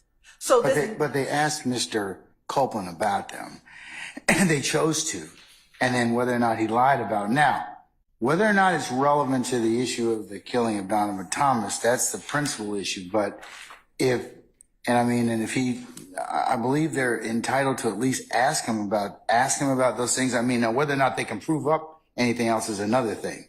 It may be a collateral matter. But if he lied some in substance about what he told the police or why he told them that, I think that's fair game for them to examine. But even in this, what he's trying to get in, they asked him, who killed DB? He says, they don't know, man. They don't know. And when Dennis asks us, who do you think did it? He didn't say Fred did it. He said, I think Fred did it. That's what he says. He says, I don't know. I think Fred did it. Or he might say, you know. But he's not saying. Where's that? I'm sorry. On page 203, line 19.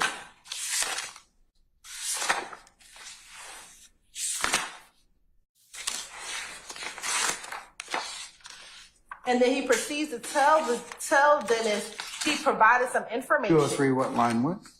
Line 19? At the bottom. It begins at line 19.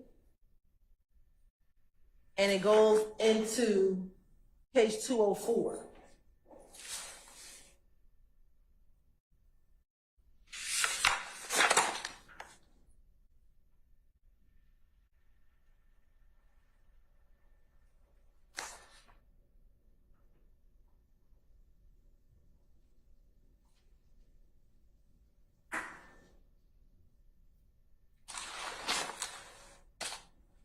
Okay. And it appears at this time they had not arrested anyone. He's telling him how he may have participated or told the detective some information about it. But this notion that this is a part of their how they investigate the cases, there was no follow-up with Detective Dennis and Detective Gaither about what information was provided because that's not what they were investigating. So there was no need to follow up on whatever information about DB's murder because they weren't investigating that.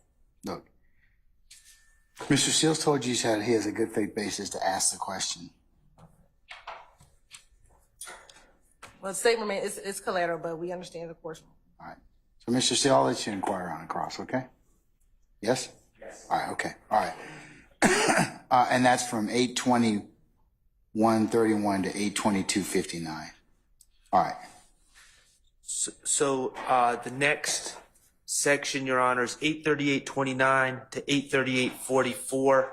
It's within there. It may not take up those 15 seconds, but it's a comment about my client's criminal history. They asked Mr. Copeland how long he's known Mr. Stillwell or been hanging out with Mr. Stillwell, and and this is all information that Mr. Copeland's already provided from the stand.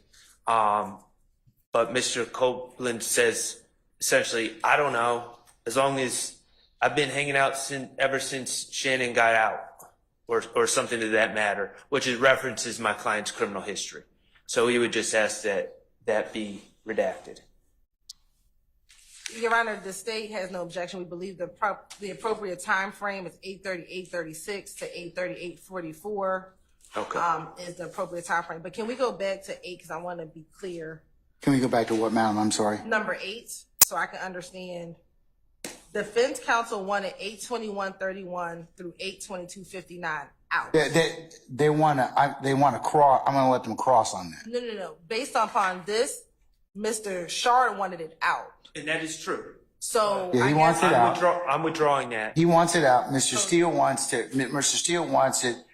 he really wants it included as part to be played, but I'm going to not require you to play it when on your continued rec, but he's welcome to get into it on cross. Okay. You're talking about the discussion about the killing of DB. He can get on that. He can inquire about that on cross. I'm not going to require you to put it in your direct, but he can ask about that on cross. There were other portions that the state wanted in. So if Mr. Shard is asking for that entire, if he's withdrawing his request, I just want to make sure that the portion that the state wants in is fine. So what? All right. What portion do you want? What are you trying to from 8:21 to 8:30, 8:21:31 to 8:22:59? What are you trying to get in then, madam? We are going to play 8:21:31 through 8:21:37. And what does that cover? Where he talks about who do you hang with from the Ville. They're asking who does he hang with from Mechanicsville. And besides the Mikian and Shannon, and he asks like now, and she says, yeah, I mean, everybody's locked up. He says, man, besides Shannon and D, you ain't gonna see me hanging with nobody. And they wanted that excluded, but we want that in. And then I think our seconds may be off a little bit. If that's what's being discussed, I don't have any problem with if Mr. Copeland's asked who he hangs out with and he says besides Lil D and Shannon, you ain't gonna see me with nobody, then I mean that's his answer. I don't have a problem. Are you gonna get into anything about the reference of being locked up? he wasn't talking about them. They were asking, like, out of all these other people, who do you hang with? And he says, I only hang with Shannon and D. The locked up reference is not to any defendant. So I understand you disagree fundamentally, for all the defendants do, but Right. Is there any further discussion about 821.31 to 821.37? No, and I'm going off of what the state's saying. It says, if it's just who do you hang out with and he says who he hangs out with, I think that's fair. Yeah, if you're asking to get that in, unless somebody wants to be heard about that issue, I'm gonna let the state play that. But as for 821, I guess 38 through 822.59, Mr. Steele can inquire about that on cross. Okay, well, we wanted in 822.53 through 822.59, so that's fine. Okay. Thank you, Your Honor. All right. So next one I think is 843.15 to 8. We skipped one. The 838, is it 36 or is it 29? I believe the correct timestamp is 8:38:36 to 8:38:44. But it's the reference to Shannon being incarcerated. Mr. Stillwell's criminal history? Yes, sir. So that we're going to exclude that, right? Yes. Okay, all right, that's excluded. Okay, the next time period we got to discuss is what? 843.15 to 844.01. 843.15 to 844.01. And The state doesn't have any disputes to that. So that can be, so that excluded? Yes, but we want to be clear. The state will stop playing after. I think the question is, where is Duke?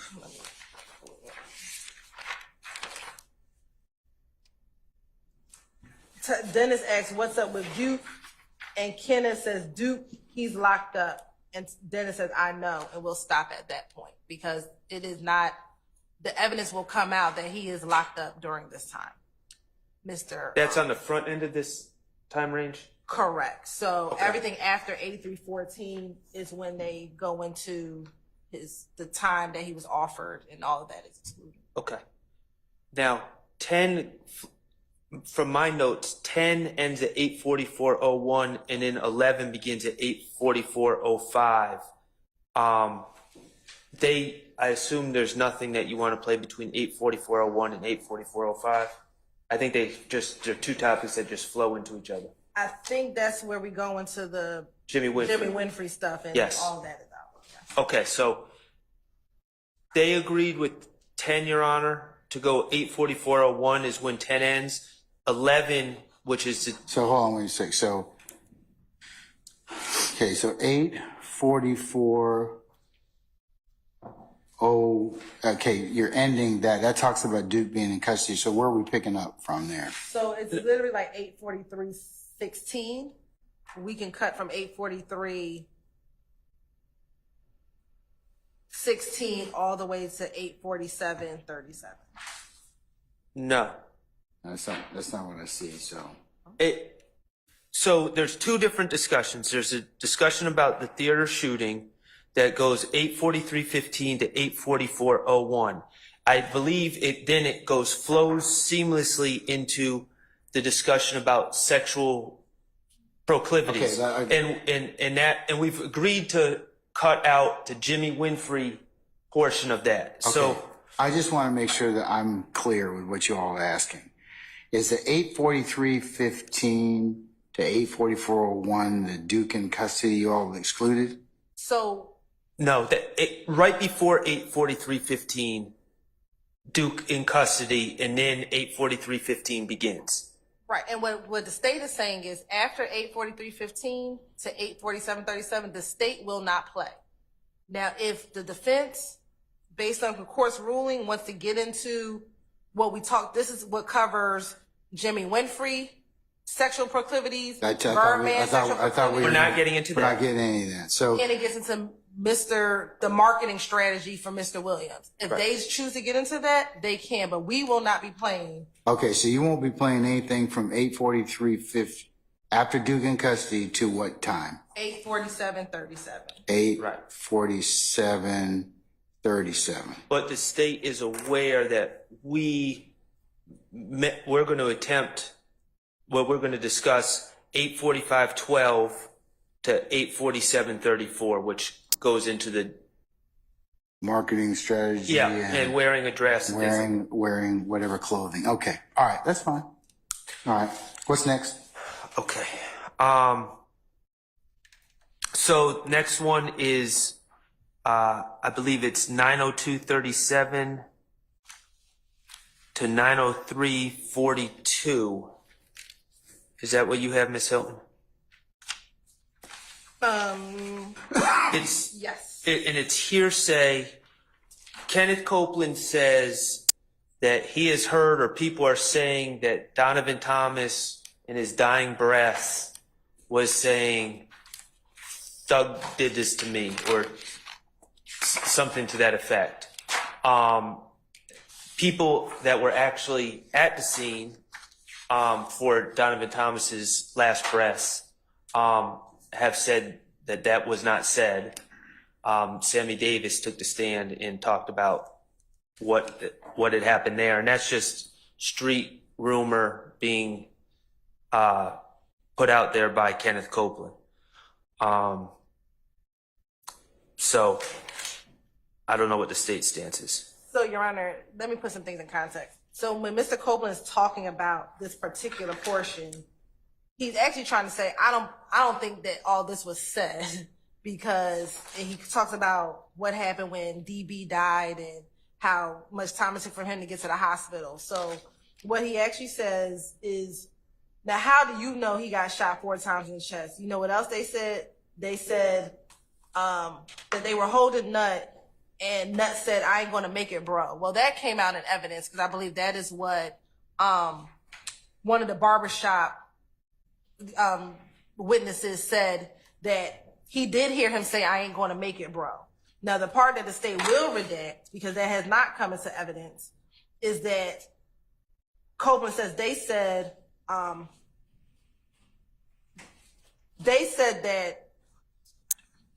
that Nut said Thug ass had something to do with it. We will exclude that portion because we don't believe that that has come into evidence, and that is from 903:14 to 903:21. However, the portions before that actually has come into evidence, which is we have witnesses who were actually standing over Mr. Thomas as he was taking his last breath, and they said he did say, "I ain't gonna make it, bro." That was already been in evidence. That's been I think that, who was it, Mr. It was one of the barbershop, I think it was Mr. Wise. Mr. Wise? I believe it was Mr. Wise who said that. He was the one who came out of Mr. George's barbershop. Yes, it was Mr. Wise who said it. And I want to say that the 911 call also that was We don't have a. But we will exclude 903:14 and 903:21, which says you said you're going to exclude 903. 14 to 903:21, which is where he says they said, Nut said Thug ass had something to do with it. We will exclude that.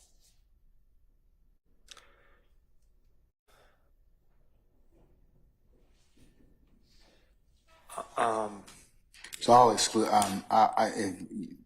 We're in agreement. If you're in agreement, that portion can be excluded. Okay.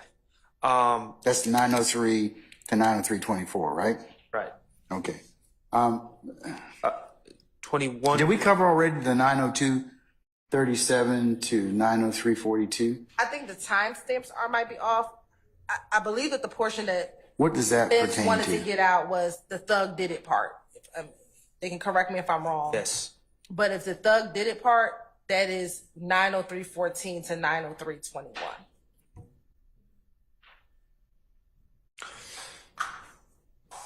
All right, so y'all going to exclude that? Yes. Okay. All right. Okay, what's next, Mr. Sharp? 9:10:33 to 9:11:33, which was the discussion about the Waffle House and the fight with the quote unquote drag queens, Okay, all right. and which I think we've already dealt with, correct? Yes, All that's right, out. so that's coming out. 9/16/14 to 9/17, I believe it's 11. There's discussion about Shannon, about rumors that someone thought that Shannon had set them up, or Mr. Stillwell had set them up. It's not in dispute. We won't. Okay. So it was just So bad 9/16/14 to 9/17, that's excluded. Do you agree Okay. with that, the timing that I'm giving on that? We might just need to look at it, but I think a part of it is about this whole car and Miss Mary. Right. Oh, and We can just get the timestamps together, but included in that is they're asking about a lady named Mary, I think, that rents cars, and they were saying how she gave one to Shannon and the police got it. I think it's 9/16/27 where it says, I doubt if Shannon does, because Shannon got caught in something before he was locked up. I believe that's at 9/16/27, but we can. Okay, but there's also the discussion about him allegedly setting up someone for a robbery. Correct. That- Okay, it was always like so 9/16, my objection is to all that, just so we're clear. So I think that the state's going to exclude that. Okay. Is that correct, Ms. Hilton? Yes, I believe it goes up to 9/17/20. The next part we will pick up on is the types of car that Shannon has, or Shannon's girlfriend has a red car and Monty had a Pontiac. That's Okay. where we pick up that. And number 19 kind of piggybacks on that. And now this is the same person who heard target on their heads when it was turbans on their heads. So I may have heard this wrong, but to me it sounds like on It's turbans. That we right. No, that was a different tape, but I'm just saying sometimes my hearing isn't the best. But in this particular tape, I hear them talking about Shannon's girlfriend at Which section are you talking about now? it's 24340. Well, it's 9/17/27 through 9 what? 9/17/27 through 9/17/56. Oh, yeah, right. I'm sorry. I'm and going then by my things. Page And what's the page reference, madam? 291, line 24 through page 293, line 14. And they're talking about my client's one of his friends at the time. I think her name was Niqua or Neek, and they're saying Kenneth Copeland says, yeah, she's the one that steals clothes, is what I hear. I don't hear that at all. I don't think she says anything about stealing clothes. What I believe she's talking about is they asked him what type of car what kind of cars do individuals have? He says, I know Shannon girl got a red car. Monte got a Pontiac. They asked him what color is the Pontiac. Kenneth says a gray one. Can I hear it? Sure. And just to be clear, I don't have any objection to the cars. Yeah, I don't think he says anything about clothes, but we can just play this section. All right.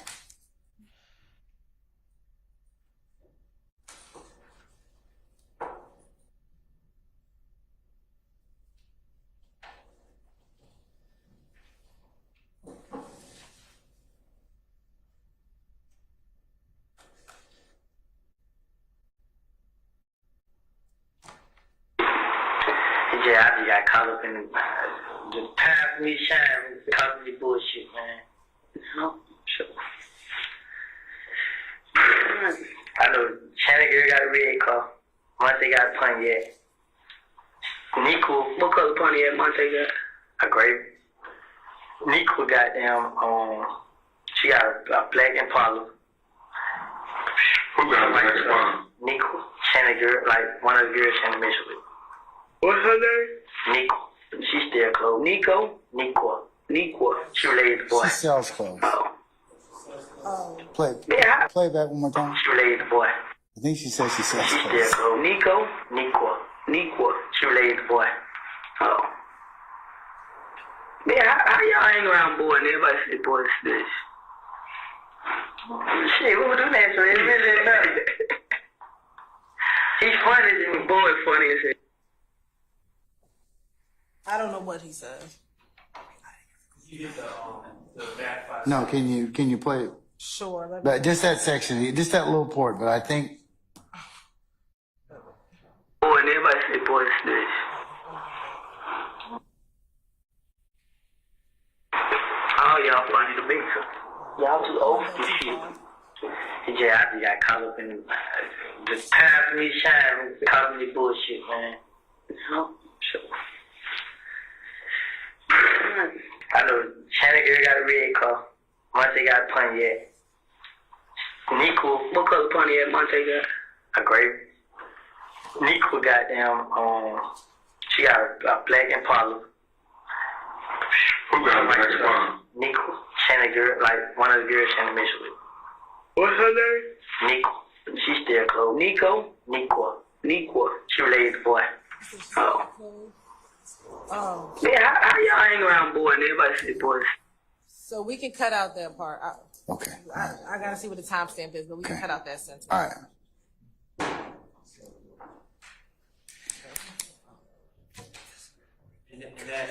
So we'll cut out the she sells or steals or what, yeah, but I think she says she sells clothes, so. All right. I don't want to imply that Nico. No. Phyllis, I think it sells, but Okay. do you hear, Chris? It's, Okay. I think it sounds like sells, but yeah. All right. and that's all I have Okay. All right. for this statement. All right. Anybody else? Mr. Apt? Nothing wrong. Mr. Matthews? No, Your Honor. Ms. D. Williams? Mr. Garner? All right.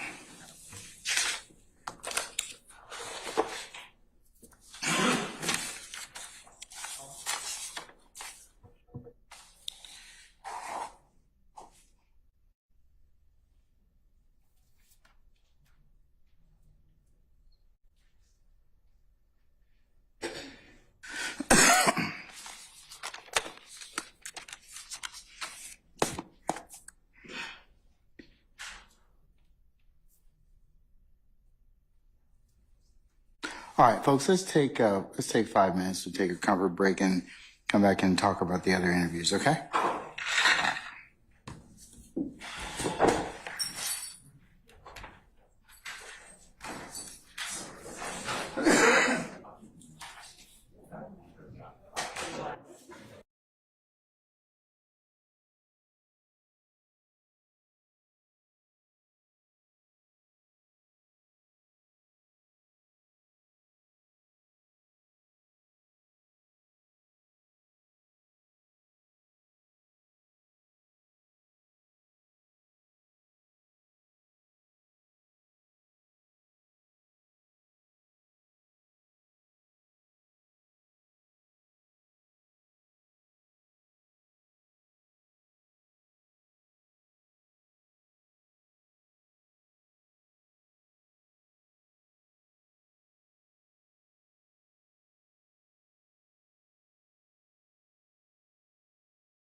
Okay. All right.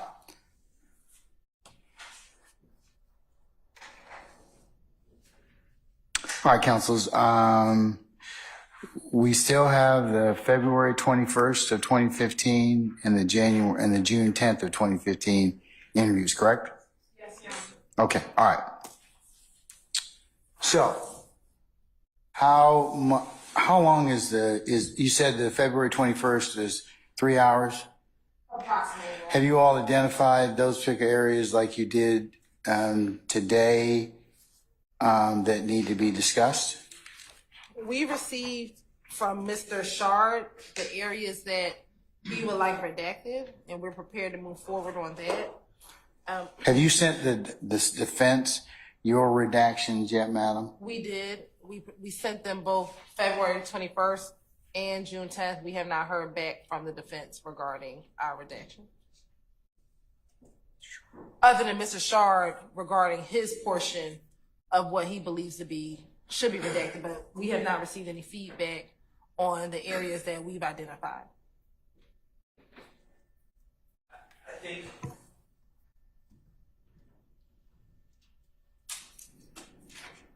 I believe that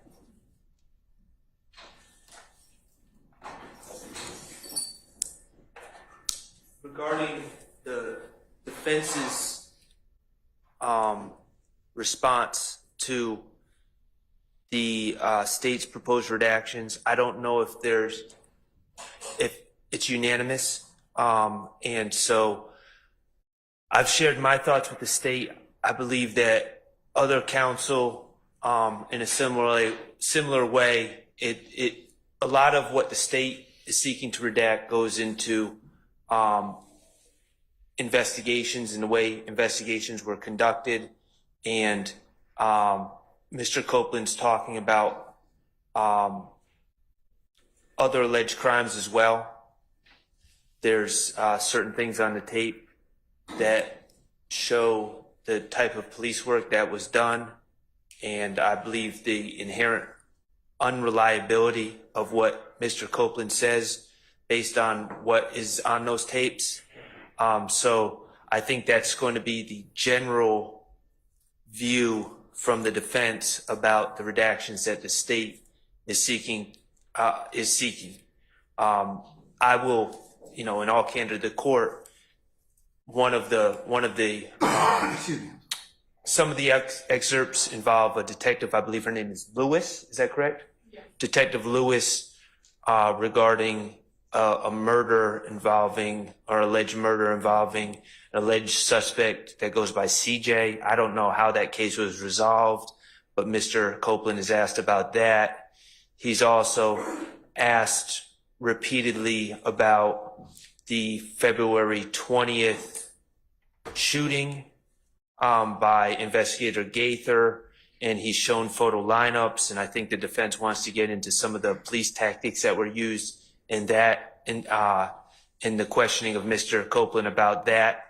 But I have specifically identified certain excerpts from the statement or the interrogation that relate to my client that I believe need to be redacted. Okay.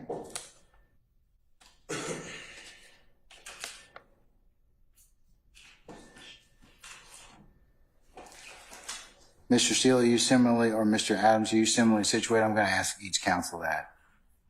We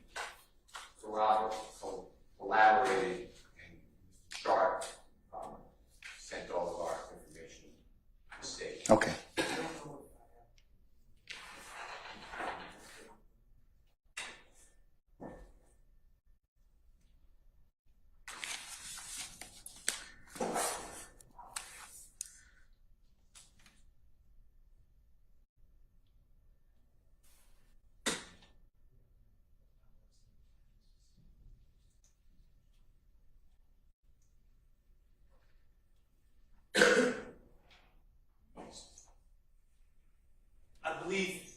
I believe after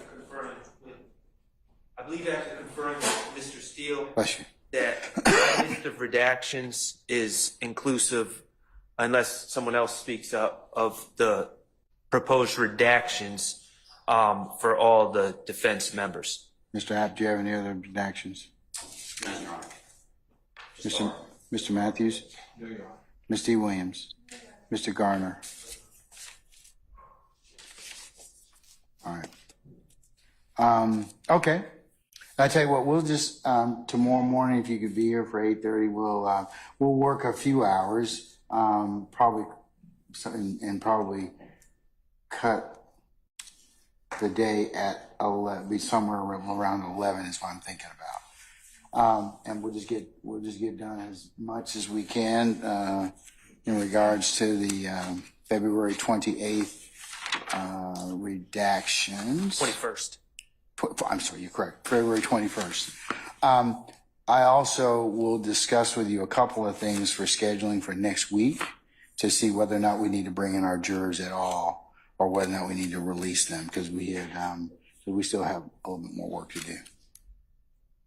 And it is my intent tomorrow to talk with you all about Miss Weaver is about finished with the June 10th transcript, ex parte transcript. And we'll need to talk about that, okay? All right.